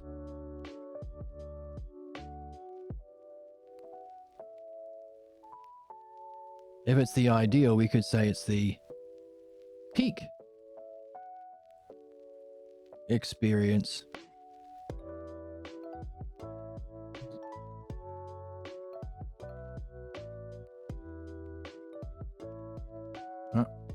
Experience. P-E-R-I-E-N-C-E. Peak experience. But we also have to say plus logos dianoia, or understanding. Dianoia. Understanding.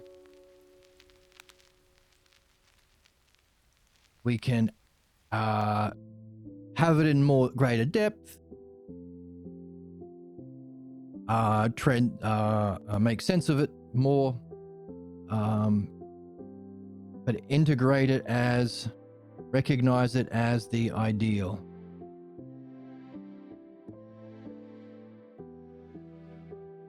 To recognize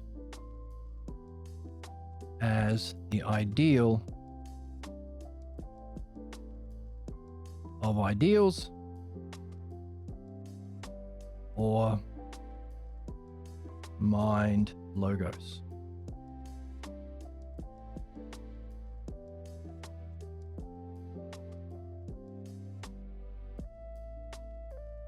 For our functioning of all of those ideals,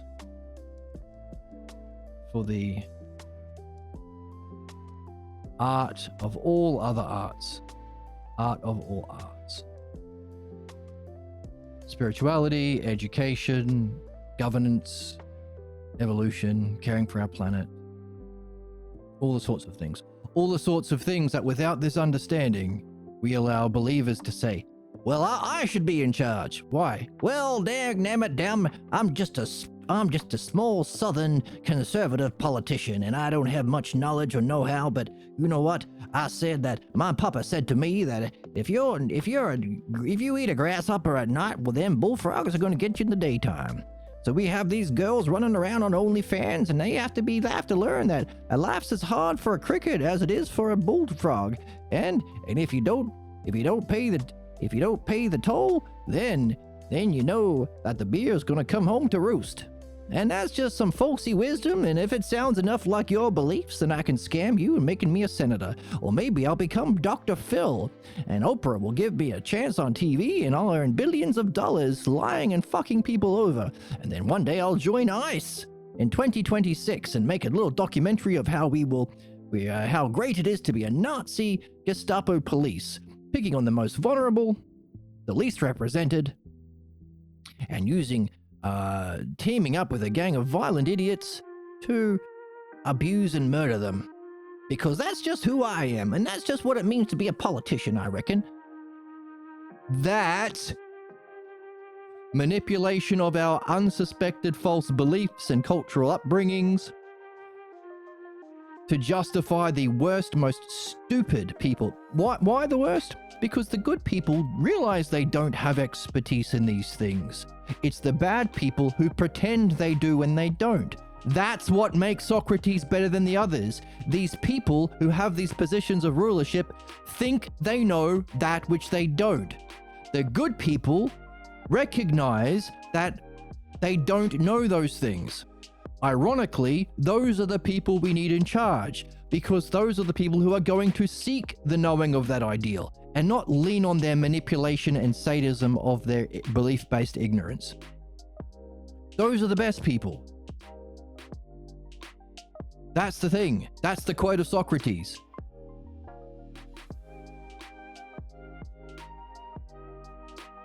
Nevertheless, those who do recognize they don't know and are not going to confuse a belief from the physical world with knowing, which is Socrates' quote, "I'm smarter than these jabronis by this trifle."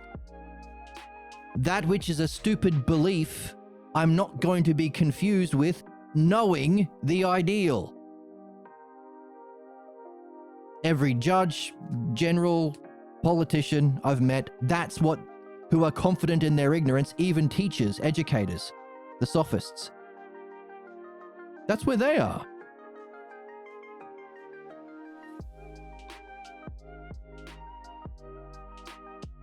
That makes me wiser than these idiots. Now, the next step is, okay, what else? What else do I know?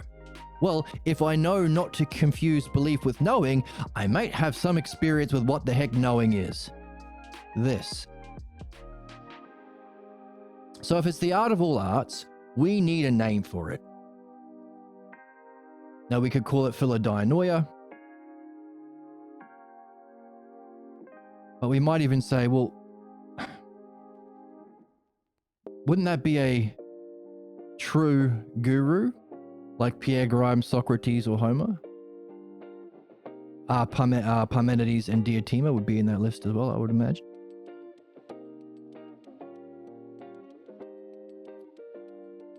Guru I'm using as a word for educator, evolution, the art of spirituality as well as everything else.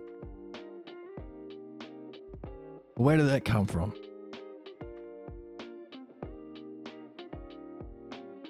Could we therefore create a set of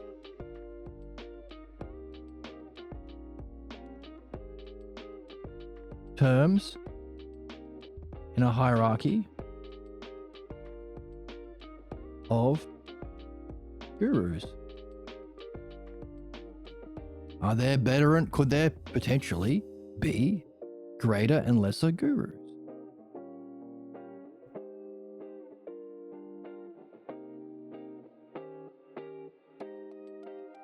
Who guides the gurus?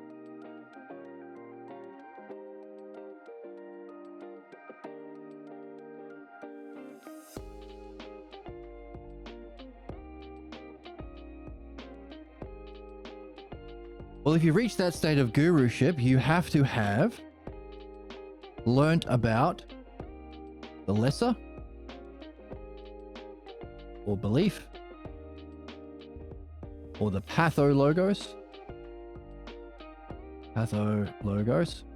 And as you function as a dream analysis midwife and dialectician to help midwife people out of their beliefs,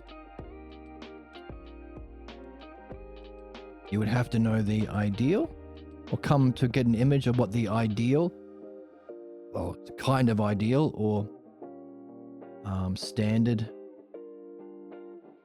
of the pathologos is. And in your experience helping people through them, you might have developed a hierarchy of different beliefs. Belief 1. Belief 1. Belief 2. Belief 3. In terms of those that are worse or better towards that standard, or same and different from the standard of that, the archetype of a false belief, that fundamental, unsuspected false belief about self and reality that you learn in childhood, derived from your parents, who got from their parents, all the way back to caveman days. All this stuff. You would have learned more and more about what to recognize the standard or principle. So yeah, maybe principle is better than an ideal or standard. How about standard or principle of the pathologos or of belief itself? You can't become a guru unless doing that work, because that's, well, blocks you from reaching your ideal and your ideal functioning, but also it's part of the job. Okay, I gotta take a piss. I didn't, hang on. Sorry, I didn't mean to record.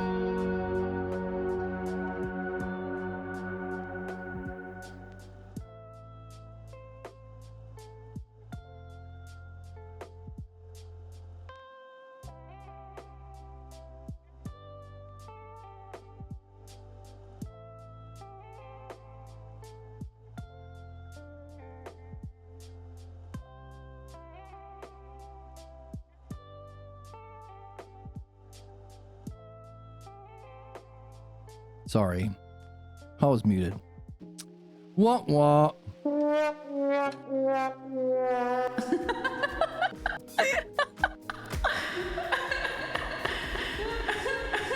No.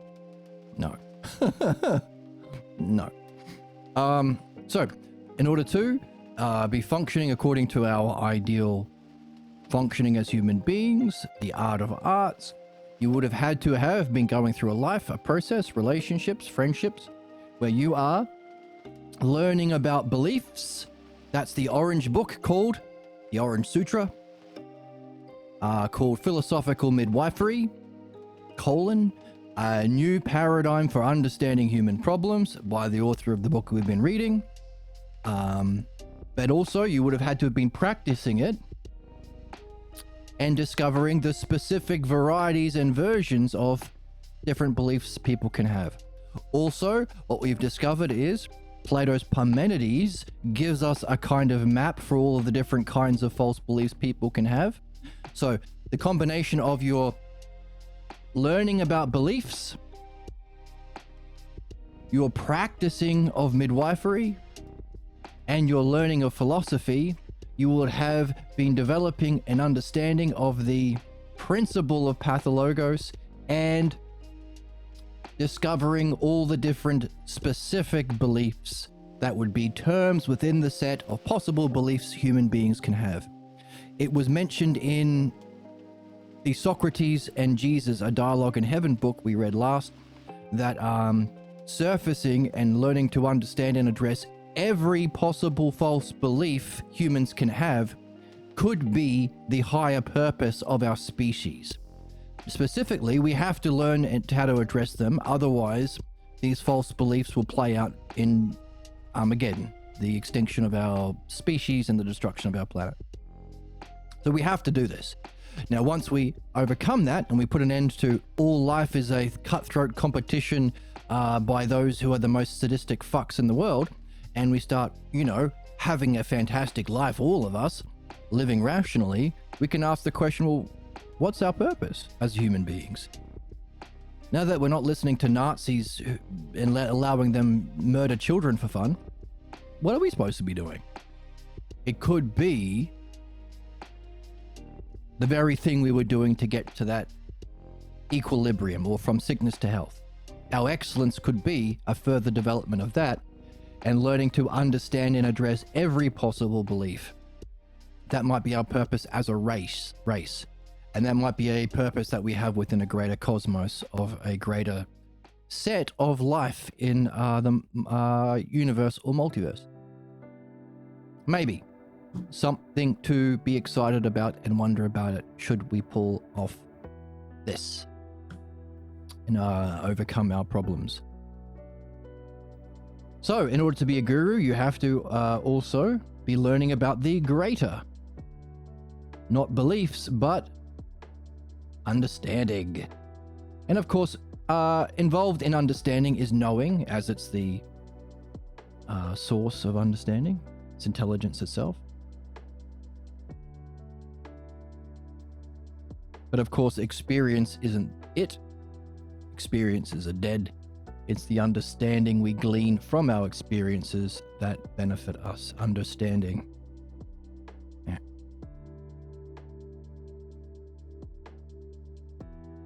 Something that Pierre would say. Or the logos. We will learn the ideal.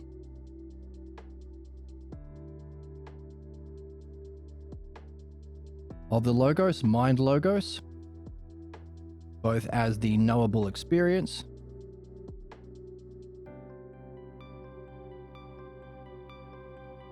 and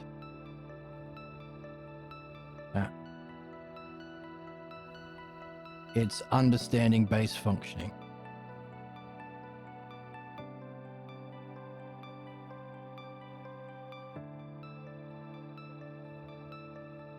How we function with that as the ideal. The mind logos. So let's put the word mind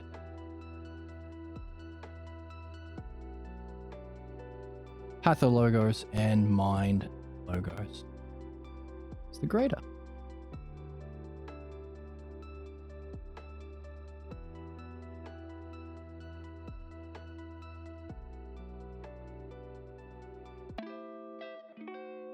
In going through that, you will have been developing understanding. So we could say levels of understanding. Understanding 1, understanding 2, understanding 3,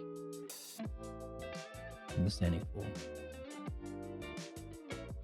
Leading up to the highest level of ideal understanding with its knowable ideal or source or model.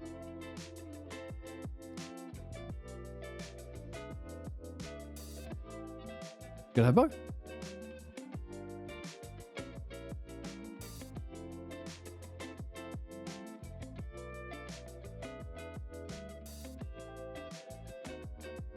Now, question is, what caused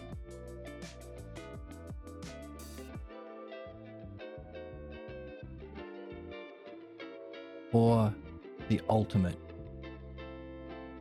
What is the ultimate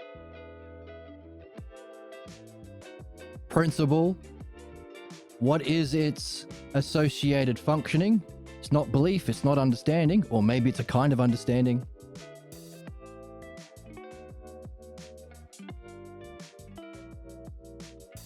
What's the ideal beyond our greatest experience? That's the cause of experience.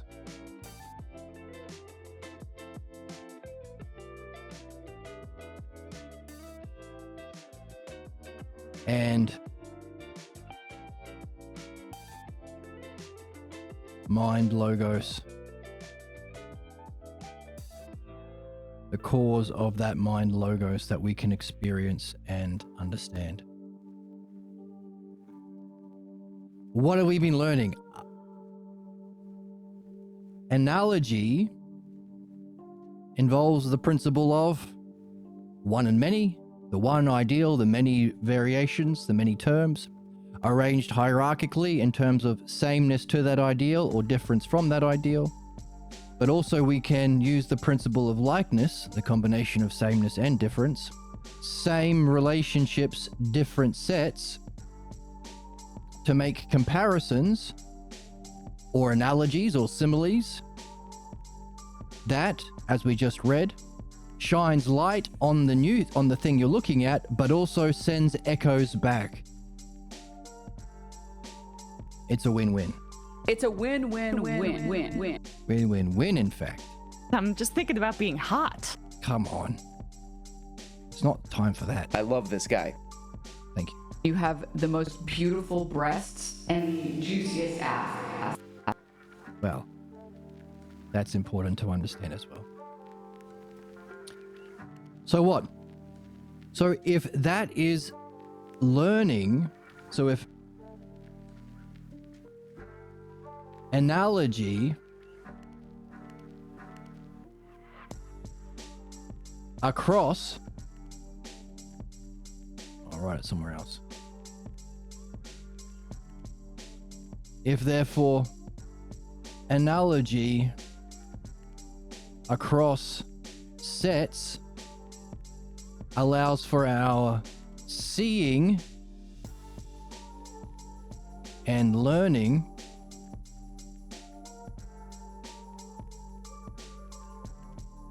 of what was there, what's there to be seen, but cannot be seen without that analogy comparison. Let's move away from down here. People don't logic their way into stupid positions. They stupid their way into their way. The more, the better. Um,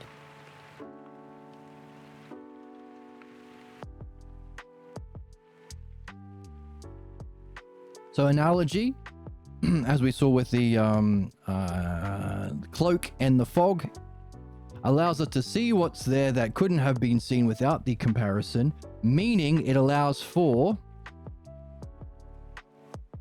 seeing what was there. Another word for saying what was there, what was inherent. What was inherently there all the time. Inherent. Seeing what was inherent to be seen, but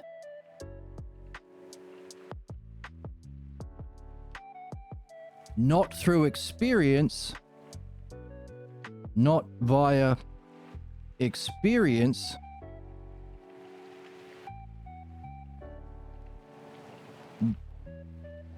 but through analogy, which is the activity of understanding.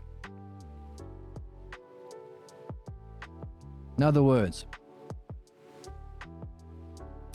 what we have been learning in our development of the greater is any idiot can have that peak experience. But it's our development of understanding that we can take with us into an experience, because understanding isn't an experience, it's a learning we do through time that allows us to experience the ups and downs in time, the problems and the joys, the expressions of or implications of what's lesser, and the expressions, implications, and experiences of what's greater in time, and reflect in time with your friends and with this channel. to make comparisons, to make analogies, which you have to do through time. So you can go to that non-time or all of time or transcending time. Yeah, transcending time, but also containing the whole of time. That out of time experience, you don't bring with you your experience, but you may be able, or you can bring with you your training, learning, nurturing of understanding, because understanding ain't an experience. It's a way of seeing and thinking that you can ingrain into your way of being through practice in time. And it's that very development of understanding that allows for the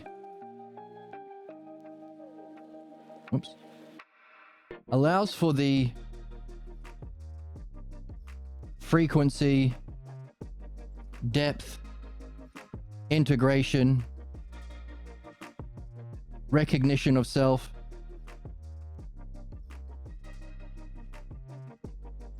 in those peak frequency. It's our development of understanding that allows for that we can take with us into those experiences and facilitates, not just facilitates those experiences, but the development of understanding in that hierarchy of the greater of understanding is the level of sameness to that experience, which means those experiences, if you have them, you are not recognizing as, or you're not perceiving as different from yourself, which is the difficulty. Many people might have had that experience but not recognized it or valued it. Maybe they had it in a dream. Sometimes they're on the verge of it and they fear it because their understanding of themselves isn't that. And it is instead a belief. They fear dying. They fear dying. Because what they fear dying, the self, this one here.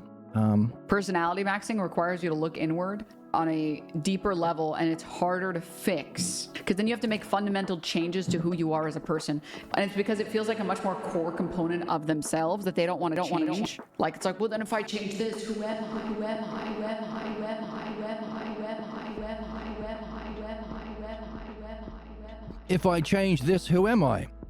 In other words, personality maxing is blocked by your unsuspected false beliefs of yourself. That's the lesser.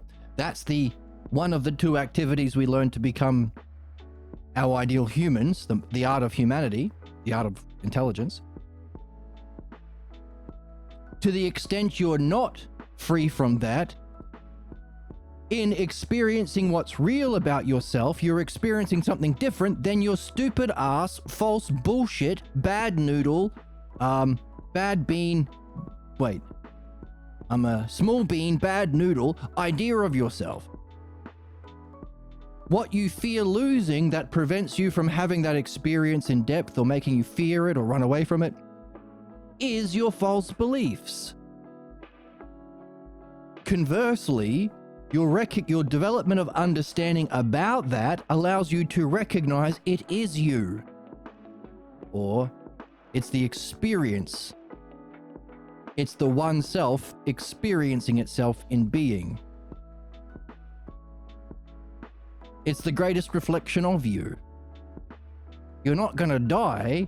What you might lose, well, again, the irony is, what you're afraid of losing is the false belief about yourself. That's what's the fear of death in that experience that limits people's depth, frequency, integration of that experience, or even having it. The irony is, what we've just been reading about Jesus and Paul and other spiritual gurus, even if it could kill that false image of yourself, it doesn't. It doesn't. So your fear of death is not only unfounded in principle, it's still wrong. Even if it was you, you're not going to lose it. Unfortunately, it might mitigate it to an extent for a small period, for a period of time. You've just experienced, so some people you might have heard them call, I've experienced ego death in this meditation or on these psychedelics or in this dream experience or in this meditation experience or in this dancing or music experience, whatever it is, many ways of having it. Or just as a gift, providence. Ego death. What they mean is, less of an attachment to my unsuspected pathologos belief I haven't just gone through the process of removing. Talk to them in a couple of weeks. See if their ego's back. See if it's bigger than before. No, now, not only do I still have my dumb beliefs, so I think I'm very spiritual now.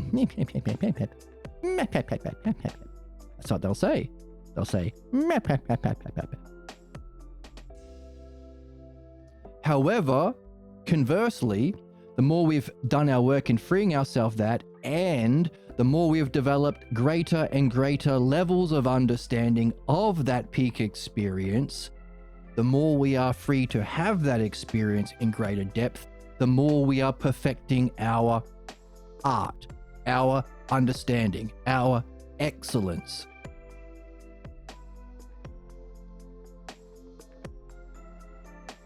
Okay? Because in principle, we can bring, or as Pierre Grimes would say, because these levels of understanding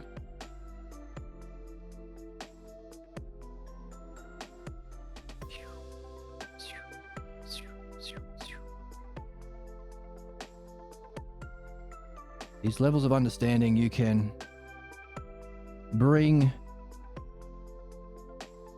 with you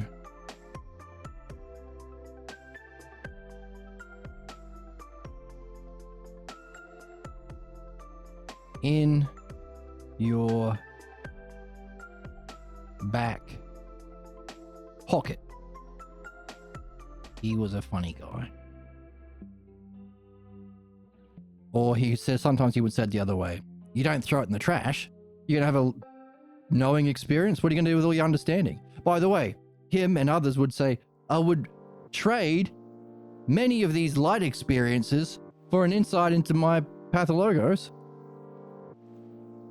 Why? Because understanding is what you can take with you. Experiences end. With this, you can have your cake and eat it too. Freedom from beliefs via understanding or development of understanding that you can bring with you in your back pocket to those experiences, but which means in principle you can test it by seeing if you can bring with you development of understanding into your dreams. You can leave your understanding and thinking and learning behind because you're asleep, your death, your reincarnation.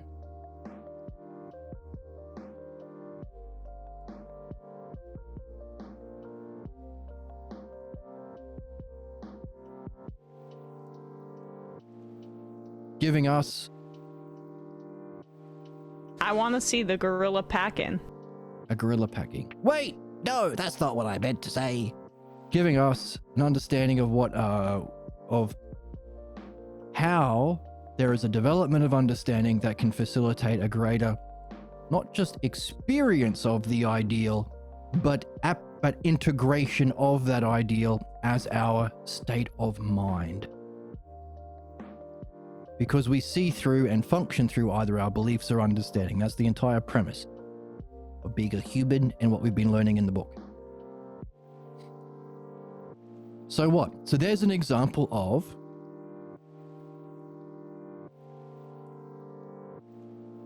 the difference between understanding and experience. One of the difficulties with going beyond regular guruship or Eastern spiritual guruship is, if this is the peak experience, but it's not the ultimate, it's just the greater. It is the greater. How do we learn about that which is beyond the ideal, beyond experience, the cause of experience, which therefore can't be an experience?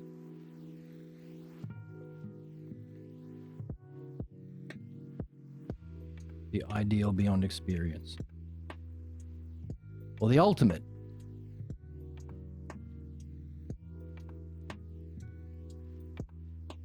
Well,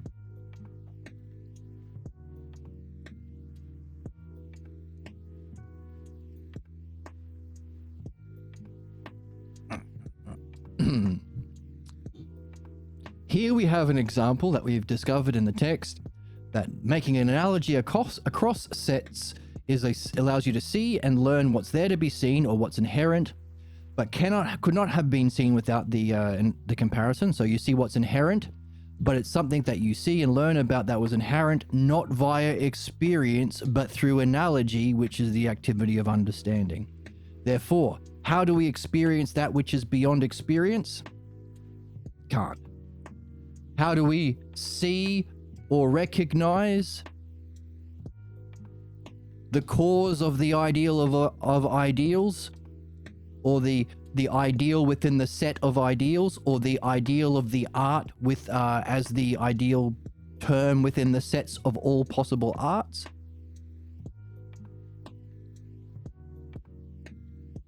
Can't be by experience. It has to be carried through understanding.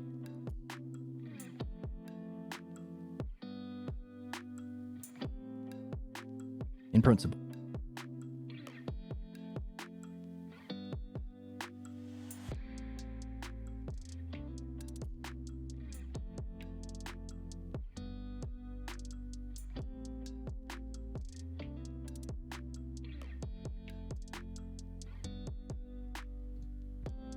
So, the activity of analogy we have to somehow apply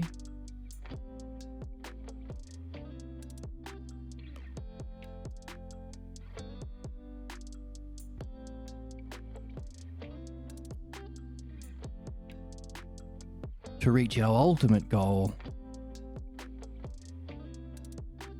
The ultimate... What are we looking for? We're looking for what is inherent. What was the ideal term of mind? So the inherent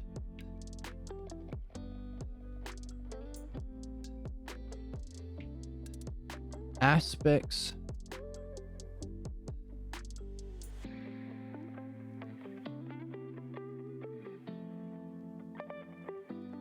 and inherent aspects that have to be ranked hierarchically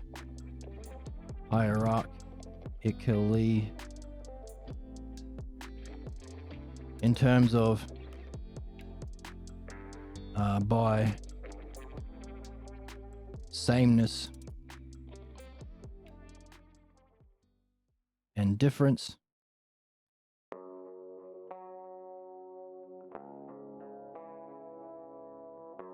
From its highest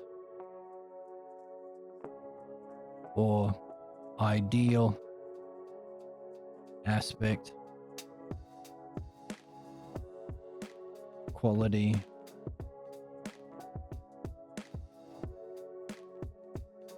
or excellence.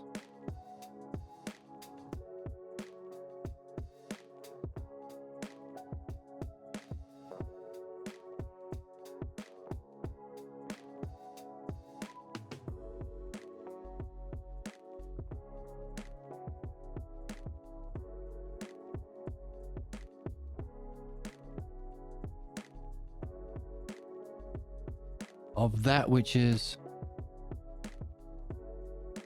of that which is beyond or transcending experience.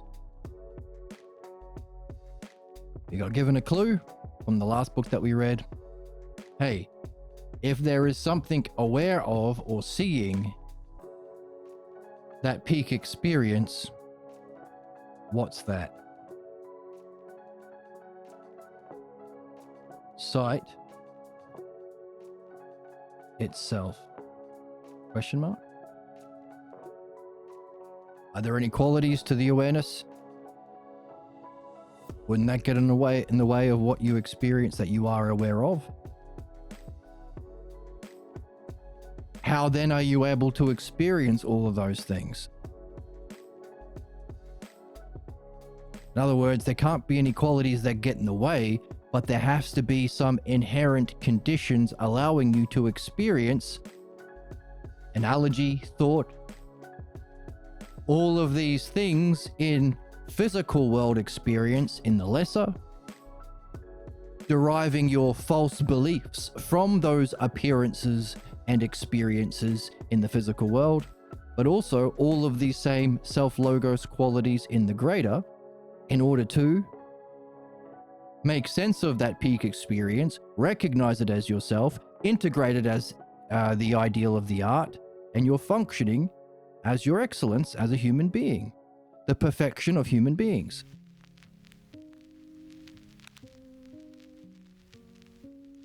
In other words, you can't hear sound. Wait, you can't hear sound. That's the whole thing about sound. Fuck. You're a little bitch ass baby. Oh my goodness. Just shut up. You can't hear color. You can't see sound. In other words, there has to be some quality or inherent quality or faculty within that which has no qualities, allowing us to perceive the qualities, or in one word, the mind logos. Also creating the conditions for its distortion, the pathologos. There is some sort of inherent self logos allowing for the perception of mind logos and its distortion as the root cause of all human problems, the pathologos.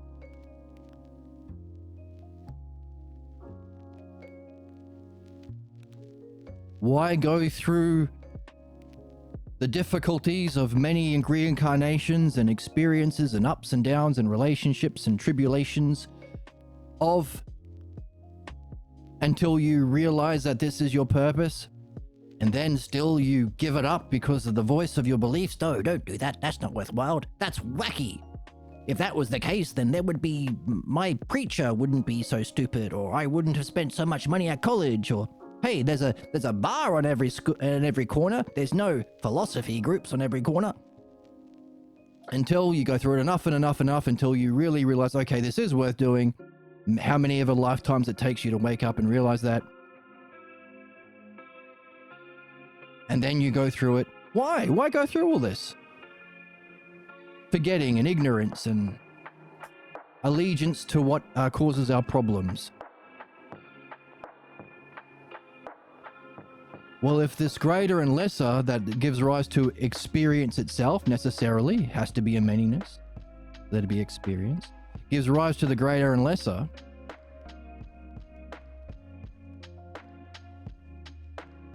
maybe that was necessary to see something about what is inherent in the self that you can't glean from experience, because it's the cause of experience. It's what has experience, but because it also has experience, it has to have some inherent logos that allows for the capacity to have experience, both in the realm of the greater and lesser. The realm of being and becoming. Metaphysics and physics. Physical.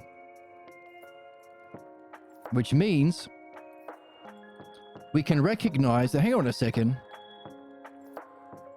when we've been learning dialectic, we have been doing a dialectic on what if the idea is or exists, or what if the idea is not? And our puzzles, hang on a second, how can you explore the universe that could exist if the thing was not? If it's not, how can you explore?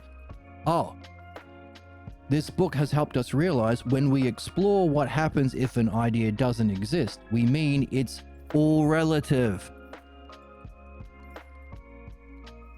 So what do we use, do the dialectic on? Beauty itself in the symposium. Justice itself in the Republic. Excellence itself in the book we're reading now. Oh, excellence itself. You mean the art of all arts involving the ideal of all ideals? Oh, the book we're reading. Excellence, not a specific excellence, but what is excellence itself and what is its highest? What is excellence of humanity, spirituality, education, evolution, life? Excellence itself. Notice, these are all selfers.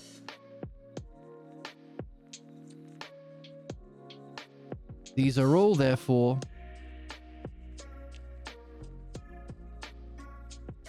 the different aspects of self,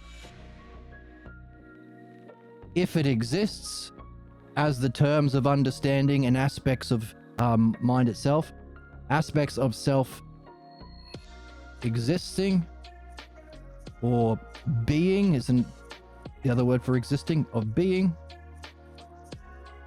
One, aspects of self being. Two, aspects of self being. Three. So all of these selfers we could therefore hierarchically rank as terms within being or existence. Every single dialectic gives you one of those pieces. Because when you experience beauty, what happens if beauty exists? Definition, demonstration. What happens if beauty doesn't exist? False beliefs. Therefore, the dialectic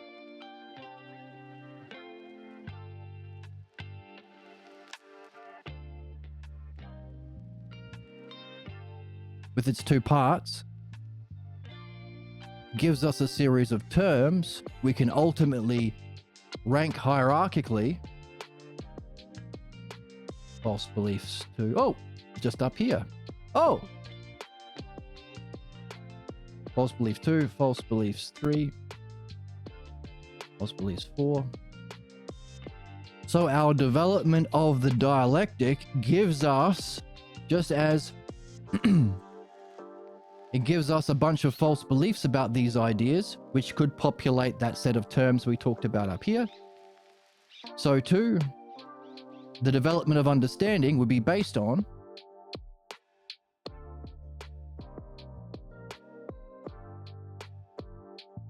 our development of and practice of the dialectic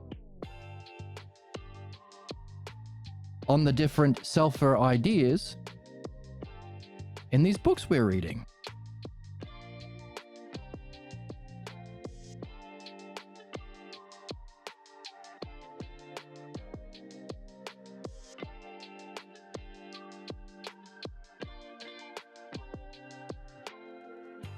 Meaning, if these are all the selfers,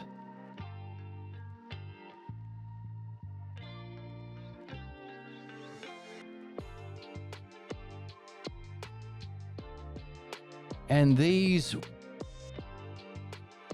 correspond to what we saw was our lesser or cause of our problems or pathologos, we could see the ideal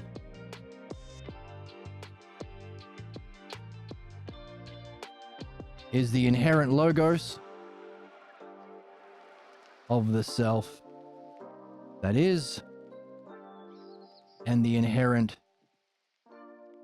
pathologos of the self that is not,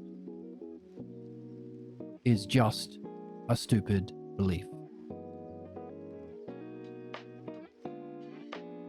We want to go what's beyond existence.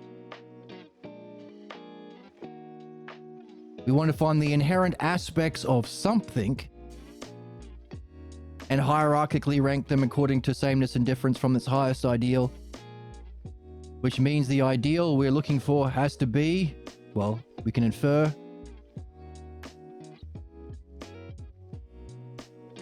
the inherent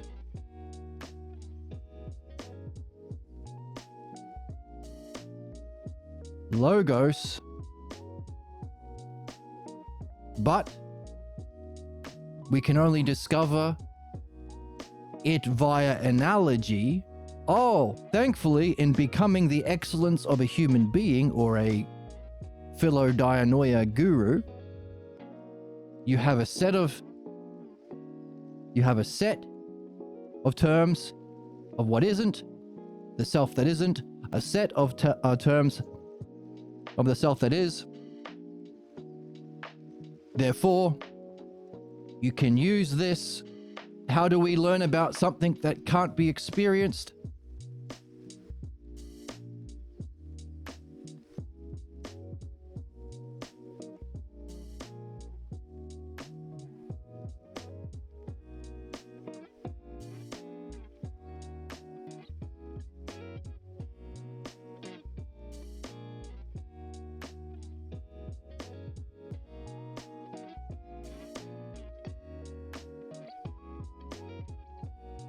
To make analogical, what was it? If you make analogies across the sets, you can see the inherent, not via experience, but via analogy, which is the activity of understanding. So you can make analogical connections or comparisons.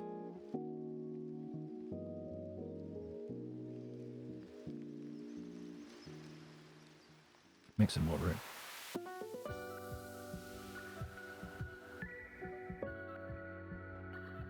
Make analogical, use analogy. You can use the self that isn't and the self that is. You can make analogy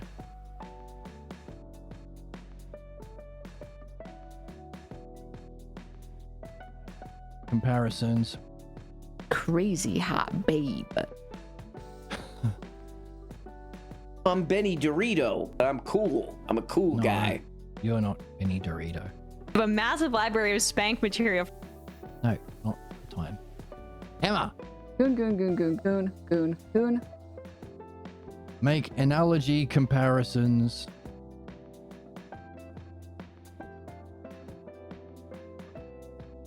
from the self that doesn't exist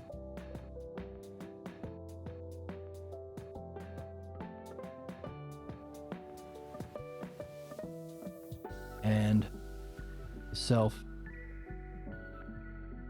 that does exist.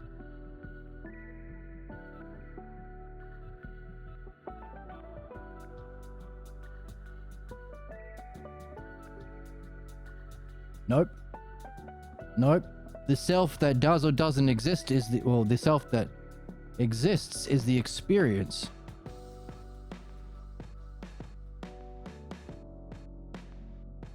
We want its terms from the logos of the self that doesn't exist and the pathologos of, wait, other way around.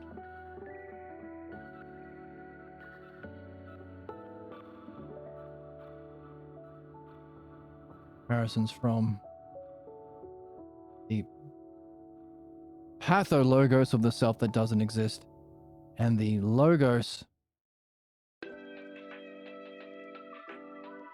of the self that does exist.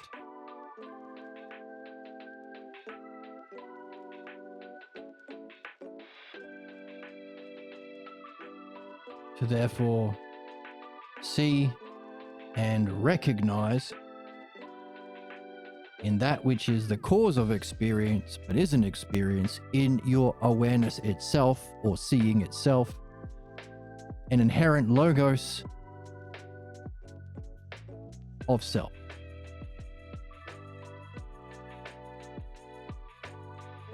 Or logos itself, or self-logos.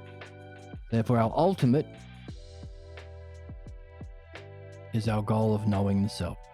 Our knowing the self is only attainable through what we've been learning in the mastery of analogy and our development in using analogy from this study to understand what art is, we could therefore use the principles to figure out what an art is, terms and sets, to say, hey, can't you have terms of everything? Could you therefore have terms of arts? Could you therefore have a set of all arts? Could you therefore have an ideal of all arts as the standard all other arts can be hierarchically arranged between? Could we therefore understand that art of all arts as the mastery of the pathologos beliefs and the ideal principle of the pathologos, and our mastery of understanding or the mind logos, including the ideal, the highest experience of mind, bringing with us our understanding to see the aspect of the brilliant light of being that is the logos, before its beauty, before its knowingness, before its vitality, before its whole of all parts. There has to be a principle governing all of those things in that order, maintaining that order. The logos, or the inherent intelligibility, as the highest aspect and ideal excellence of mind itself. Therefore, we can use that inherent intelligibility of the self, our false beliefs about self, or the image of self, and the ideal logos of the self that exists, consciousness, self experiencing itself as existence, eternally, ousia, and use all of its aspects we've been learning to understand, so it's not just an experience. The whole point of having false beliefs is you can't remove them unless you find out all of your specific aspects of your problem and see it together as a oneness. Your learning of mastery of this art is helping all sorts of people with their different beliefs. All the people who come to you and say, I'll buy you a coffee if we do my dream and we do some midwifery.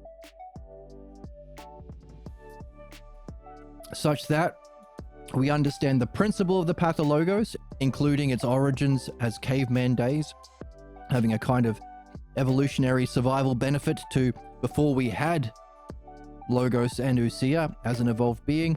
Everything different from the cave is scary. Saved us from being eaten by saber-toothed tigers, but now Netanyahu and Trump and Elon Musk are saying, hey, look over there while I take all your money and torture, abuse, rape, and murder your children because everything outside the cave is scary. Brown people, immigrants. So in other words, it had a survival benefit before, but now, before we had logos and ousia, now it's functioning to specifically do the most horrific shit and cause our extinction.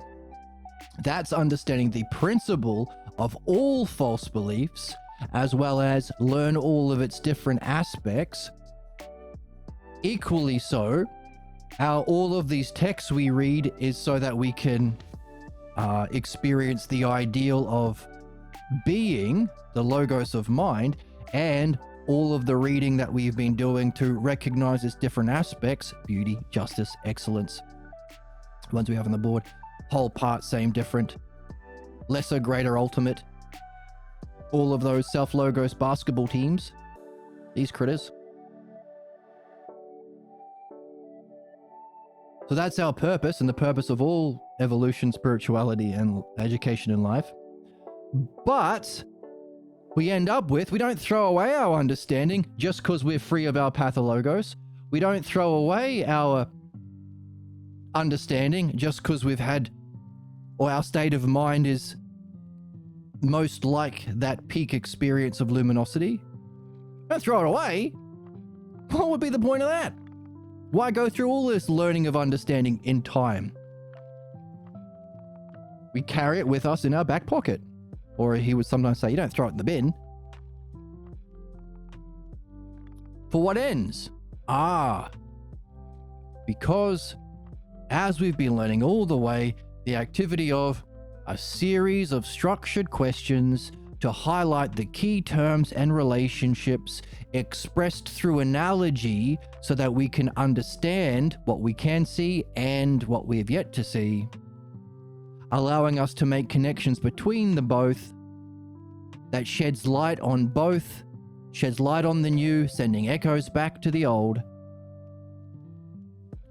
is the activity of analogy and dialectic, which is the activity of understanding, which is the excellence of humanity, which is our highest art, or the art of all arts, which can then be used to take both what you've purified and perfected and apply both analogically, the self that is and the self that isn't, and its aspects and terms and hierarchically arranged terms, to make comparisons of what must exist inherently beyond experience, to give rise to the greater and lesser, to be able to apprehend the greater and lesser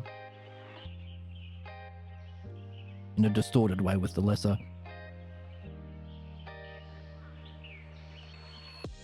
To know the self. Can't be seen through experience, it ain't experience. Can only be seen therefore through what's left, understanding. How do we do understanding? Analogy. How do we get the key terms to use for analogy? Dialectic.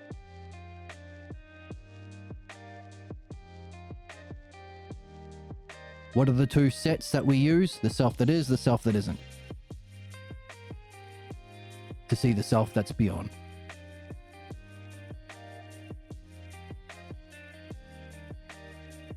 So, if there is a set of gurus or set of people who are engaged in the art of all arts, couldn't there be a leader or one with rulership over them,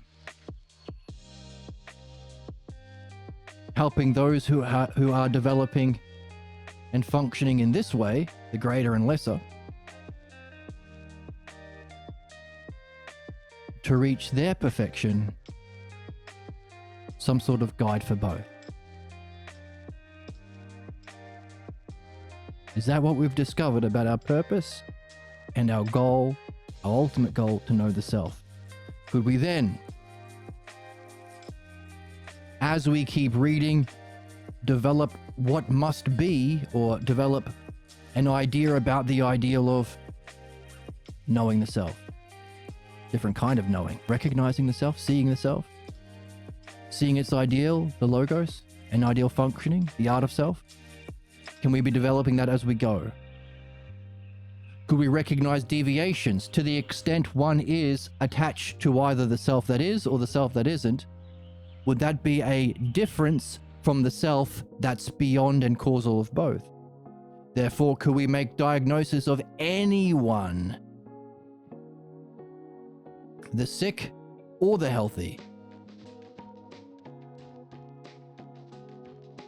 in terms of sameness and difference from this self-logos ideal that we can develop as we go? Could we therefore say, hey, you know how you used to have this false belief about beauty, and then through your development of understanding of beauty, you were able to experience true beauty? How different was... Let's write it down. Could you use, what is that, where are our tools?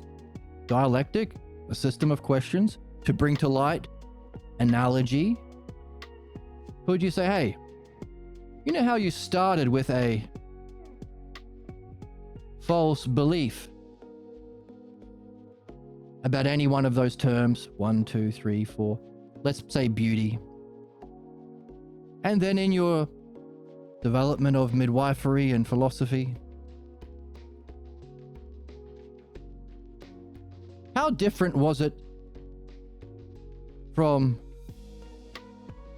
the true experience and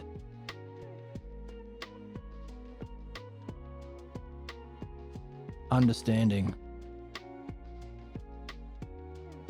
of beauty, justice, reality?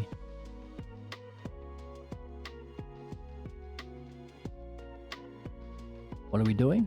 We're making a relationship. We're not just comparing terms. Analogy allows us to experience relationships. Why?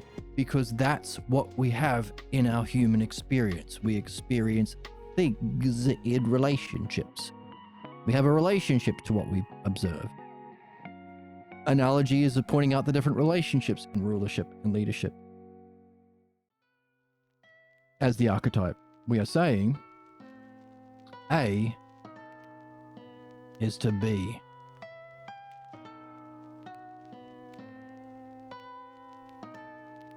What's left? What's left to do? For one who's experienced degrees of both.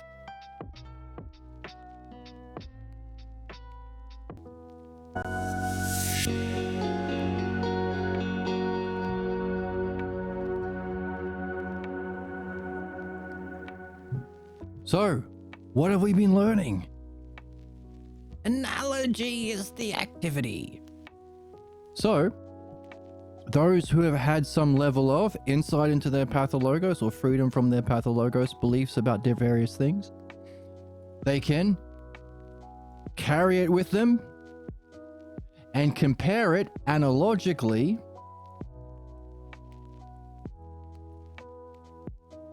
what is the most fundamental analogy? As your false beliefs are of the various different aspects or logos terms is to the direct experience of that aspect in real reality. What you thought was beautiful compared to beauty itself. What you thought was just compared to justice itself. What your belief was about excellence compared to excellence itself. What can you imagine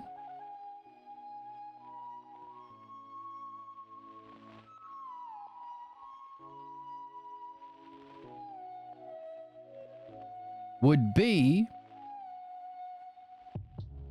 the self, the C term,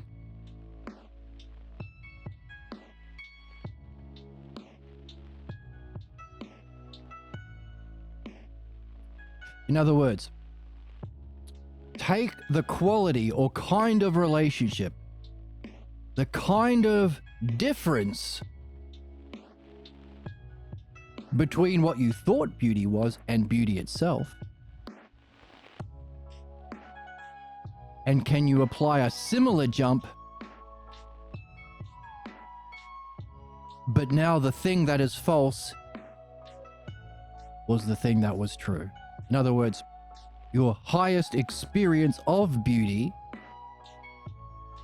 is just as different from ultimate beauty in this relationship B is to C as the difference from your false image of beauty was to beauty itself. That should blow a dude's mind. I was going to say a motherfucker's mind. That should, I didn't say it because I don't say naughty words like that. That's fucking insane, and you sound like a crazy person. Okay, well then she does, so maybe I should. Slay the puss. Hey, that's not appropriate, Emma. Gooning, of course. Gooning, of course. Can you imagine someone? Now, think about this. Think about this shallow experience without any work on removing his false beliefs, without any... there is evidence that that Jesus did some study of philosophy in his youth. But with limited study of understanding, even that shallow experience of the brilliant light of being, Jesus thought he'd reached the end. We've seen time and time again, Eastern spiritual people have an experience of reality and they think they're it. There are probably countless YouTube documentaries of wacky cults where someone has had this peak experience and now they think they've reached the end. That's how profound the most profound experience possible is. And if you compare it to something that is not just false, but so false that it caused all of the problems that they've ever experienced that they can remember in their life. All of problems, as we've been discovering, have its root problems in our, what's the analogy? Again, the echo back. The false enlightenment experience, the false belief about self and reality.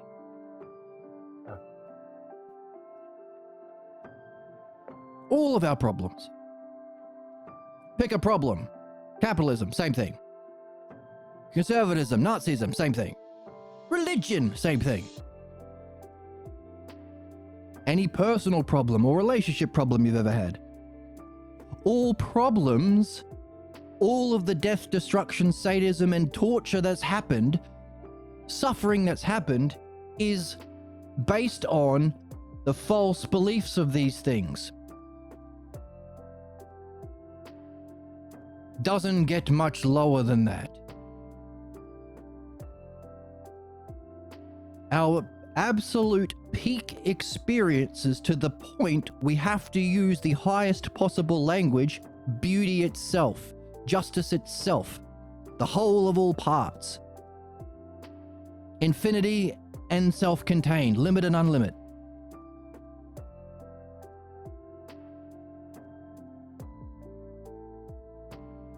And to the extent you can see, you've been developing understanding of beauty, beauty itself.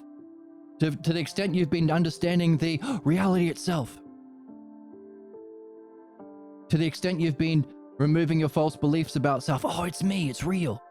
In other words, all of these terms in the self-logos terms in the set give rise to our peak experiences and excellence. Well, let's put excellence first because we're saying as problems are to our excellence or our suffering. Why? Because you're in a loop. You can't use your beliefs to get out of beliefs, as the Oracle tells us. You actually have to address the systemic inequalities. The people who believe that there should be hierarchies and that they should be above other people, that should just be addressed rather than just trying to segregate shit. Whoa! Crazy. That, of course, the hierarchies, the false hierarchies put on by belief that are the cause of all suffering. Racism, sexism, slavery, inequality.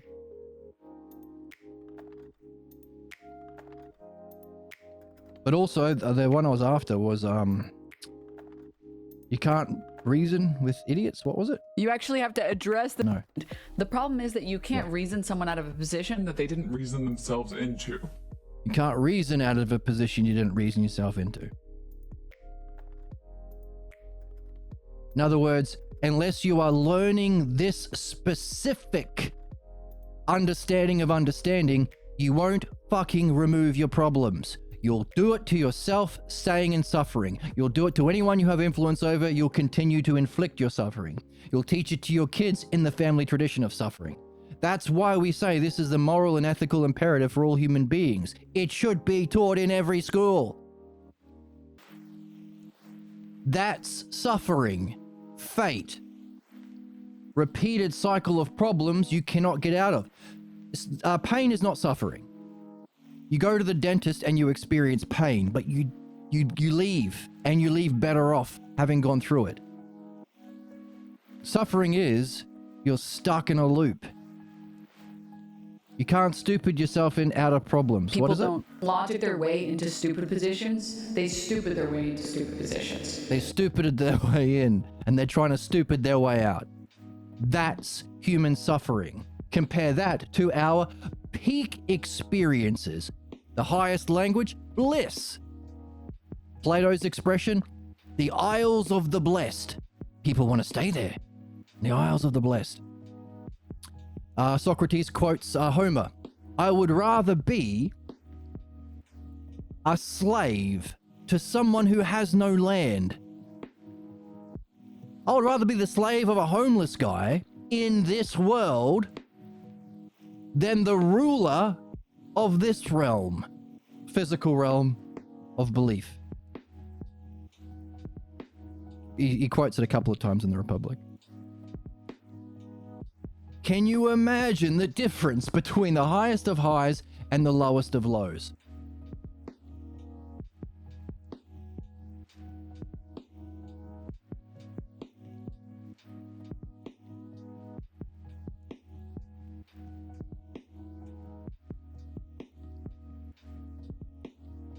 Apply that relationship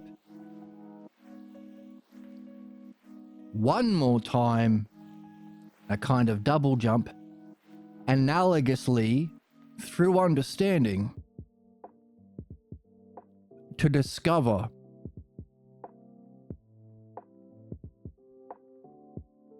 not the truth of beauty, but true beauty.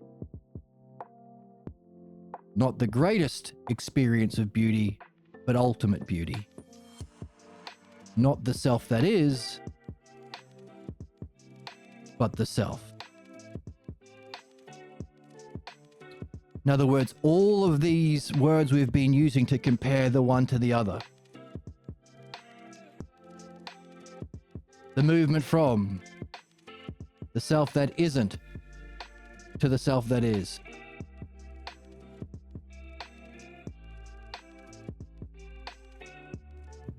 Make it a bit bigger. That's what she said. Calm your fucking tits. All right, sorry. The self that isn't to the self that is.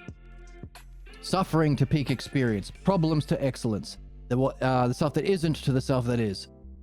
What else do we have?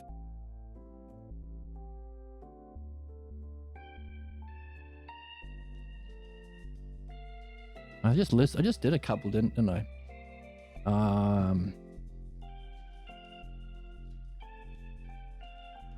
Ignorance to knowing, no. Yeah, that works. Ignorance to wisdom. That applies. The image of self. The knowing of self. Oh, yes. Oh, that's right. So, here's the thing. The self that isn't to the self that is. Oops. We can do that because that's the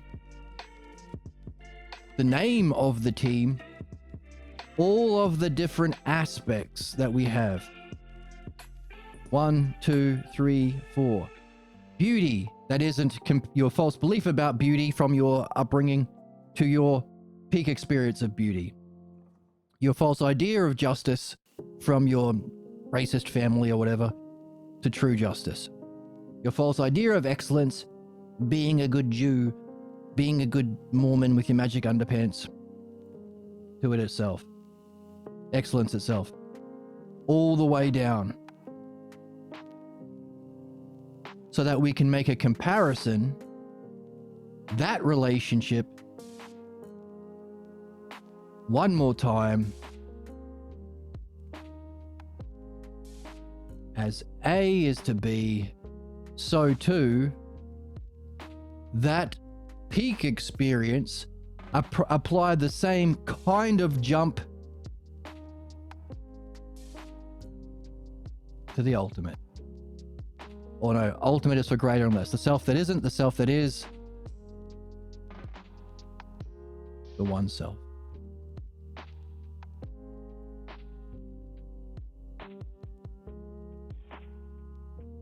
Can you imagine going from the biggest problem to the greatest excellence, to the point where people think they're enlightened? Taoism, that's their enlightenment. The peak experience.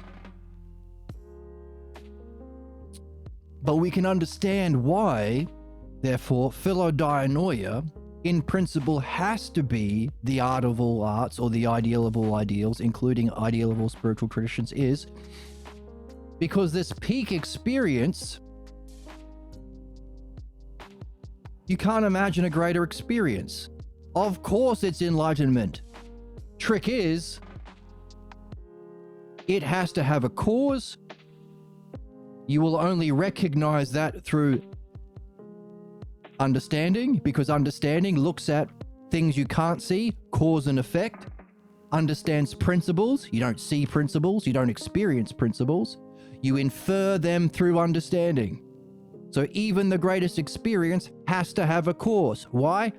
Everything you've experienced has a cause. This pen has a cause. The feeling of being in love has a cause. Transcends experience.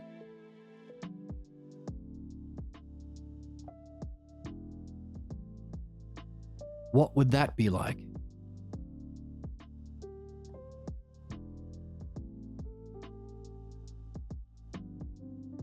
Our problems are to our excellence as to our self. Now, we could say things like, well, as the false is to the truth of self, so too the principle of the true self. Let's go through and let's hit some big ones just for fun, because why not? We're having fun here. We're having a party. Are we having fun? Do a poggers. We're doing poggers is here. You are beautiful, and everybody loves you. We are I'm beautiful. Benny Dorito. I'm cool. No. I'm a cool guy. No, I don't think you're Benny Dorito. I don't know what Benny Dorito means. I think you're a nerd. Oneness. Imagine the greatest experience of oneness. Hey, what was it like feeling separate? Or many? Or divided amongst your soul? Torn here and there with all your problems and distracting thoughts and doubts and fears, and what was it like to experience pure oneness? Now imagine that pure oneness was just as low or less. Make that the lesser. That's the difference between oneness and the oneself. It's not just exponential. The various divisions of oneness are exponential. Your development through true understanding and experience, these are exponential. Or we say the geometric analogy. This is expressed through a geometric analogy. 1 is to 2 is 2 is to 4, or 2 is to 4 as 6 is to 12. It doubles, it multiplies. This is something else.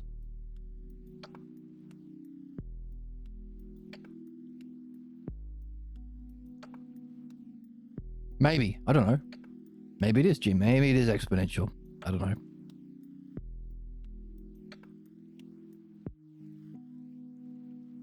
We'll have to find out, won't we? You'll have to find out.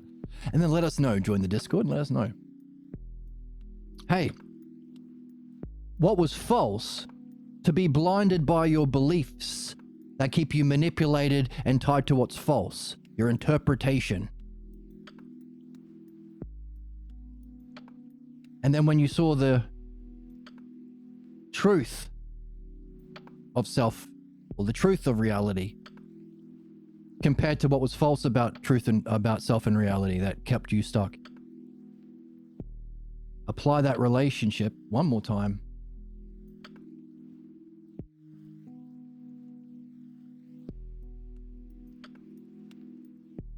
Let's make some space.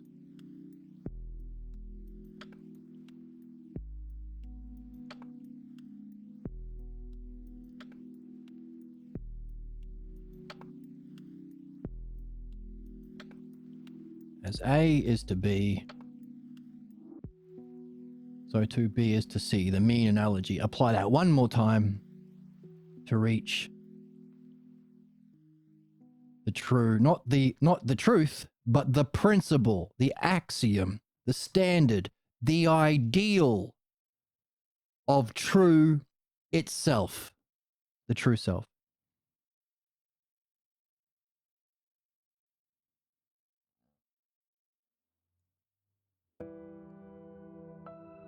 What would that be like?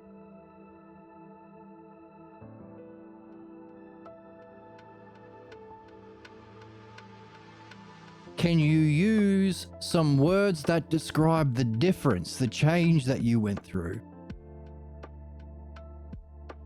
and apply it analogously to the self? Is it more true than truth? More one than oneness?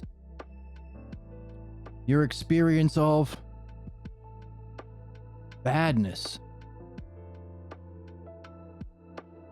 and all of its variations, harm, suffering, compared to your experience of ultimate or greater or goodness itself. Apply that kind of jump one more time to discover what's there to be seen about your own awareness. Pure awareness, sight itself. Your seeing of pure goodness compared to the seeing of badness in your physical ups and downs in life and problems, even your fantasies and distractions and tangents and dreams.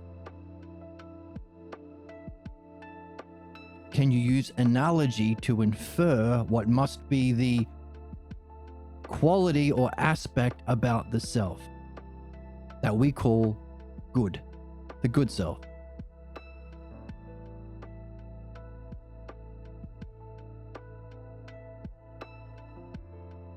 You could do the same thing about anything that you've been exploring. Like if we get into the Republic, justice.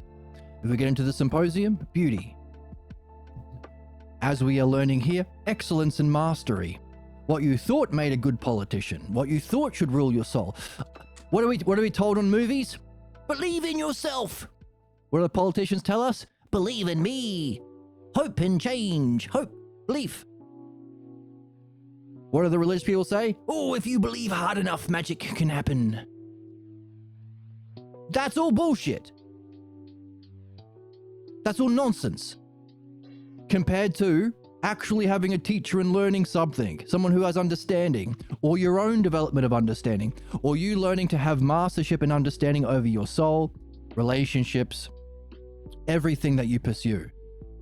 That difference between being a moron, slave, NPC, zombie, fucking stupid, to becoming a master, to becoming free, to being in the zone, or being in flow, or being in your natural state of excellence, flow states. Can you make that relationship between A is to B similar as B is to C? Let's expand it a little bit here.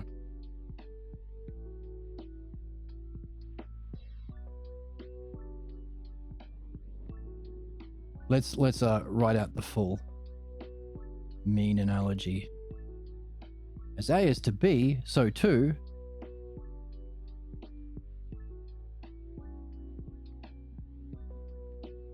is the relationship from what is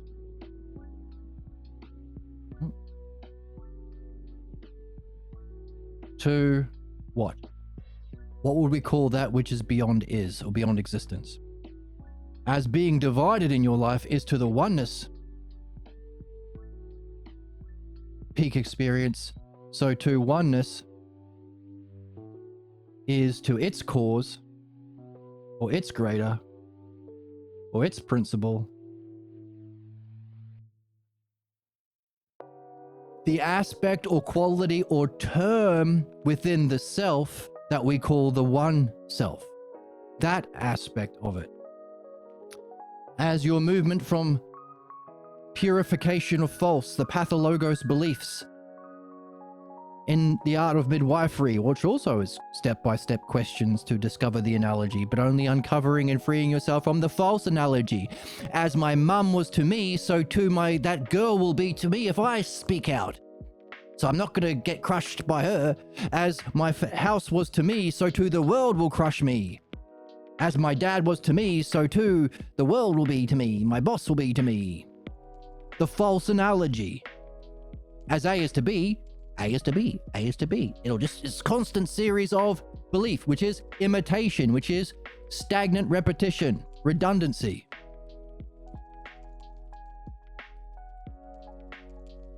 As what was false about any one of those ideas, the false idea of beauty, the false idea of truth, etc., is to the truth. So we're using the captains of the team. So we're saying, hey, as we go through these texts, we learn to do a dialectic on all of these terms: beauty, justice, excellence, any of these terms. But now we are going to the captain of each of those terms. Hey, which apply to the truth about beauty, the truth about the whole, the goodness of the greater, the goodness of freedom, unlimited, the oneness of pure beauty, or the oneness of the greater, or the oneness of pure rest or being out of time.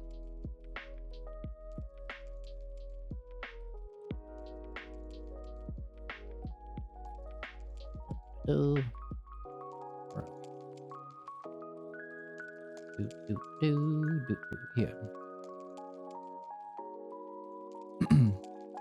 As whatever was false that was binding you to your problems, how different, and that jump that you went through, that development that you went through, that change. Notice it is a jump. You let go of what's false. You sacrifice what's false.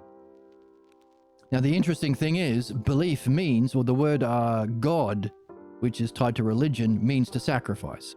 That's the root of the word. You sacrifice what's higher to accept bullshit-ass beliefs. What we are doing is the opposite. We're sacrificing our bullshit-ass beliefs that we think we need because of our indoctrinated upbringing to free ourselves to our excellence in art and mastery. So as you did that, letting go of what's false, and you experience the truth of self, reality, beauty, justice, freedom, any of those words, so too, that level of truth, that experience of truth is to its model, its cause, the standard or principle that gives rise to truth in the greater experience, is just as, or is a similar kind of higher relationship or jump. Sacrificing an attachment to that or an identification with that, unlike the Taoists who think, well, that is me. No, it's an experience. Someone's got to be having the experience.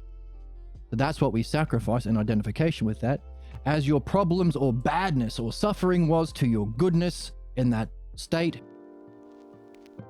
and the development of understanding to function in that good way. So too, adjust my posture.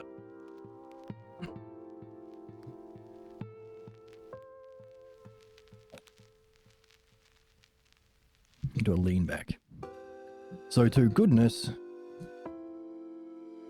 is to good itself, the principle, the cause, the standard,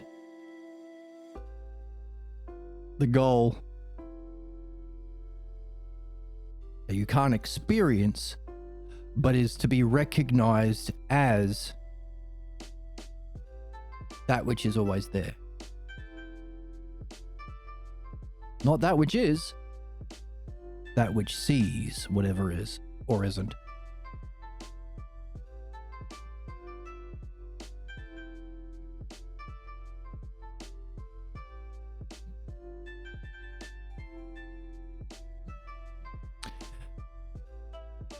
The greater you move in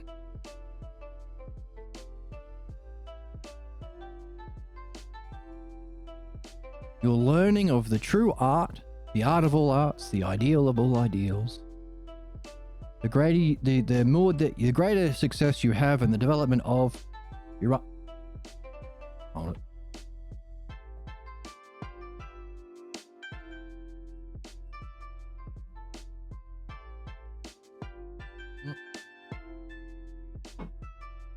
Yeah. Of your understanding and purification of the false, your understanding and direct experience and perfection of the true, the greater understanding, the better you are going to be able to practice wondering about and making this analogy: as the false is to the truth, so too the truth is to the self. Or the quality of the self, the aspect of it being the principle of true itself, that you won't be able to tell from an experience.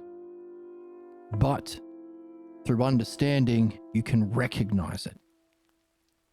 So it's still known, it's still, well, known in one sense, it's still there inherently, it was always there to be seen.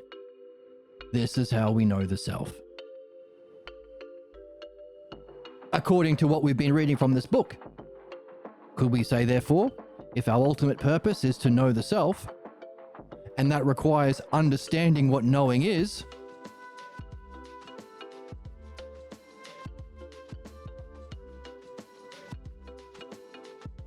it requires what knowing isn't, and it requires recognizing that the self is neither.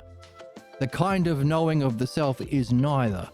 But you can infer what that kind of knowing might be by analogously comparing the false knowing. So when Socrates says, I'm better than these jabronis because they think they know stuff and I'm not confused in that way. I don't believe I know that which is not knowable. The difference between that quote of Socrates applied to true knowing, in other words, if we are here to know the self, that's the ultimate goal. Know yourself and show yourself, function artfully through it. Not only do we need to understand understanding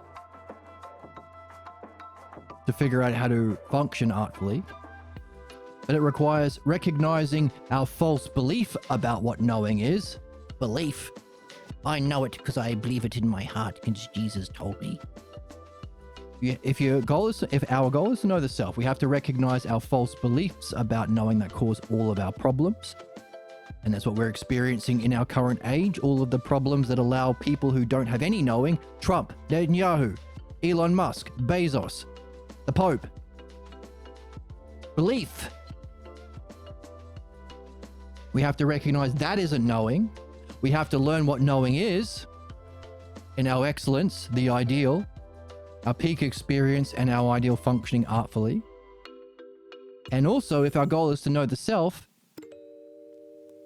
we have to recognize or learn that this isn't the kind of knowing that we need to use to know the self.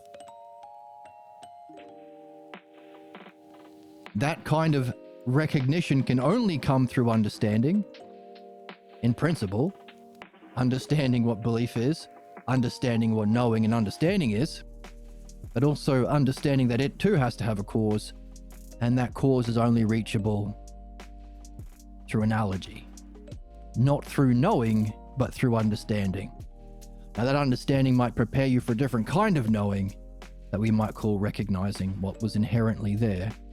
The inherent intelligibility of the self that's been seeing always.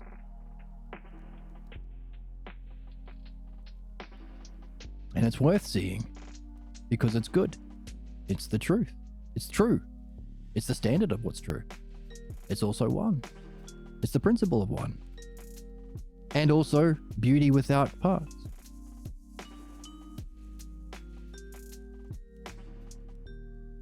So we have discovered that knowing the self requires understanding, including understanding what knowing ain't, what knowing is, and that we have to discover a different kind of knowing for the self. Therefore, solving of problems is only attainable through philodianoia, reaching of true excellence, understanding, knowing, enlightenment only achievable through philodianoia, and recognizing the movement of one to the other is in service of being able to make an analogous relationship to our ultimate goal, knowing the self, which transcends both. Only doable through philodianoia. Confirming once again what we said earlier.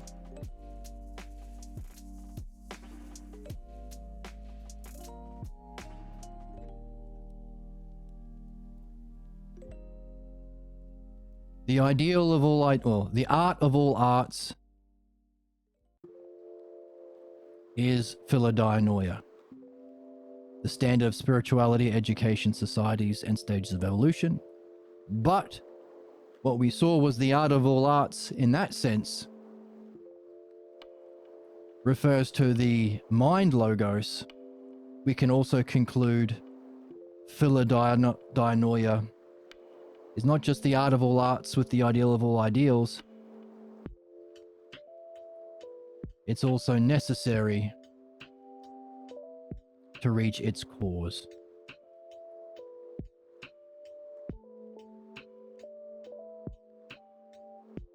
Making the same art of philodianoia, only with a higher object, the art of leadership of even gurus. Philodianoia.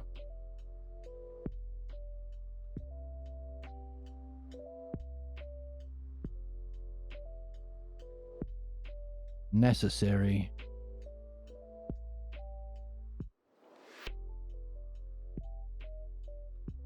to reach the cause of the art of all arts. The cause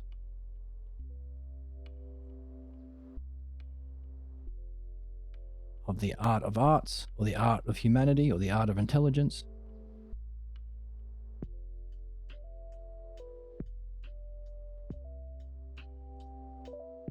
Which we might call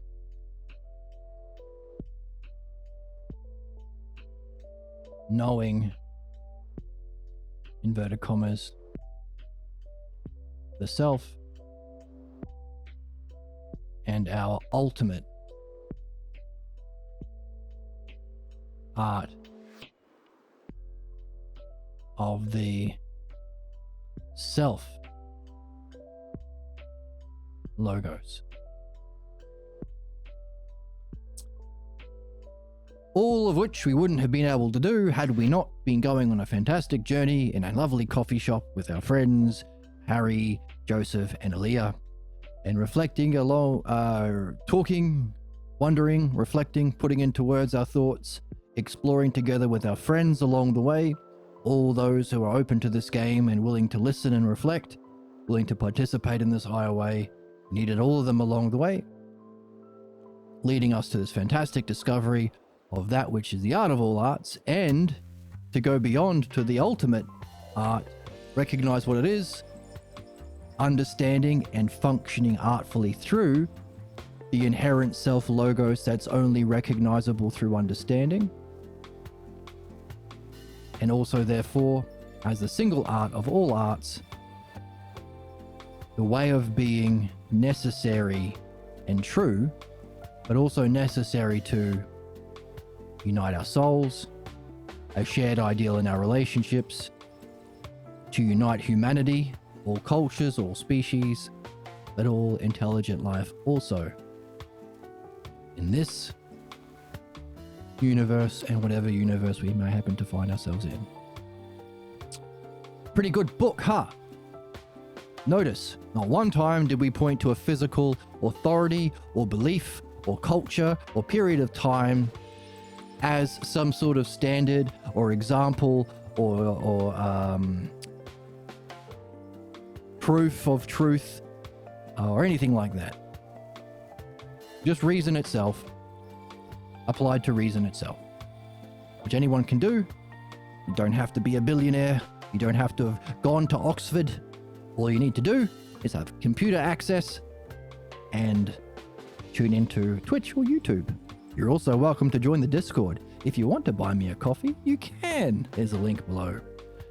You'll get a notification when we go live if you're on the Discord. Oh, and by the way, how are your dreams going?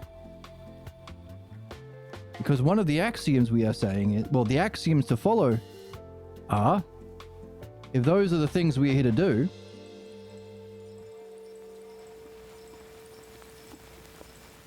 we saw that art necessarily has to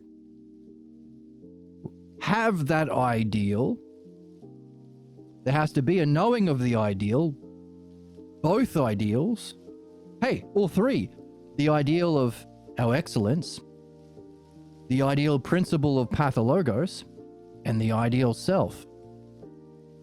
So that it can judge our sameness and difference in relation to those ideals, our freedom from our false beliefs and understanding of the pathologos, our understanding and experience of pure mind, and of course, our understanding and recognition of the self through its inherent logos or terms that we can recognize, see, hierarchically arrange, and apply analogously back and forth among those three sets to see what's there to be seen. There also has to be activities to reach that, which we're doing here, of course, and as we talk with our friends, but also guidance along the way. Showing that, in principle, the axioms that we have to follow or trust rationally and necessarily to play this game include, where are they on the thing?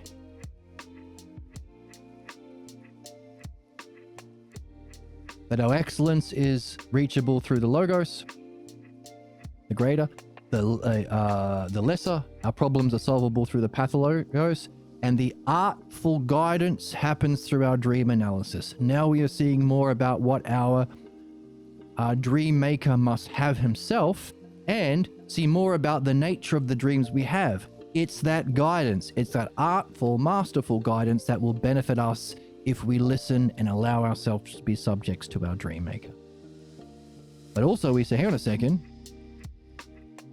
those two things are to be applied analogously to know our ultimate goal, but also, hey, for our dream maker to function through analogy, through allegory, through metaphors and similes, to benefit us, it must have all of those qualities of an art, including knowing the ideal of the ultimate ideal of itself and its self-logos. Therefore, how are your dreams going? And also, are you curious about your dream maker?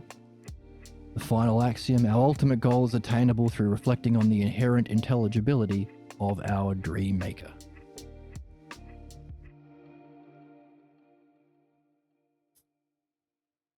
Maybe we don't need a plural here. So, can you use anything from today to develop some new tools to look at your dreams tonight or from last night?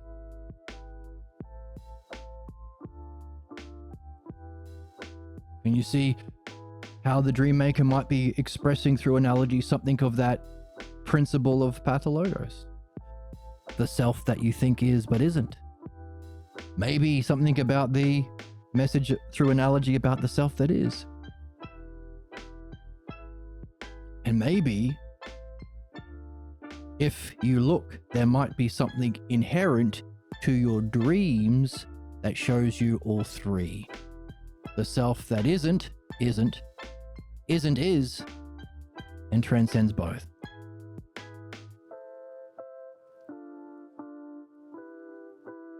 If so, do you want to benefit? What does it say about your dream maker?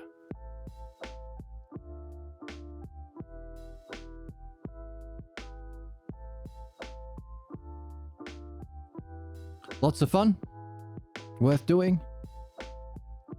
Has this book solidified itself as definitely top 3 must-read books of all people, or for all people, for all time? Is it a masterpiece? We've still got more to read about analogy. We've already discovered all this. What more lies on the horizon as we continue to explore analogy? Fun, fun, fun. What do you say? You are beautiful and everybody loves you. Thank you. Also, A Emma, massive library of spank material. well, that's not what the stream's for, but I'm glad you're getting something out of it. And Arun, This mega corruption and atrocity perpetuation, that's a good. no, that's not good. That's fucking insane, and you sound like a crazy person. Yeah, that's what I was going to say to him. Just shut up. All right, that's a bit mean. You probably want to put your grandma in the basement. No, we don't want to put grandma in I'm the a basement. comedian too. All right. You're very, very comedic You comedian. have the most beautiful breasts. I think you're a babe. You are a comedian, and apparently the Oracle thinks you're a babe. Hope you're having fun. Thank you for coming through this with me. Worth doing, worth wondering about. And well, by the way, this wondering is the thing.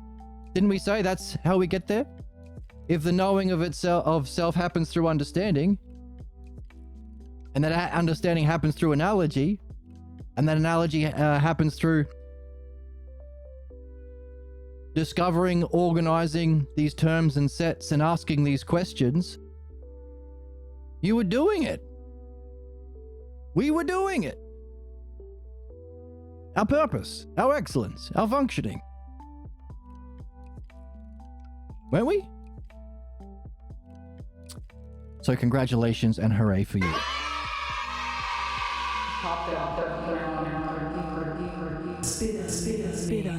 No, no one's gonna spit on anyone. Emma, you crazy gooner. Goon. All right, enough of that nonsense. Thank you for joining me, and I hope to see you in the next one.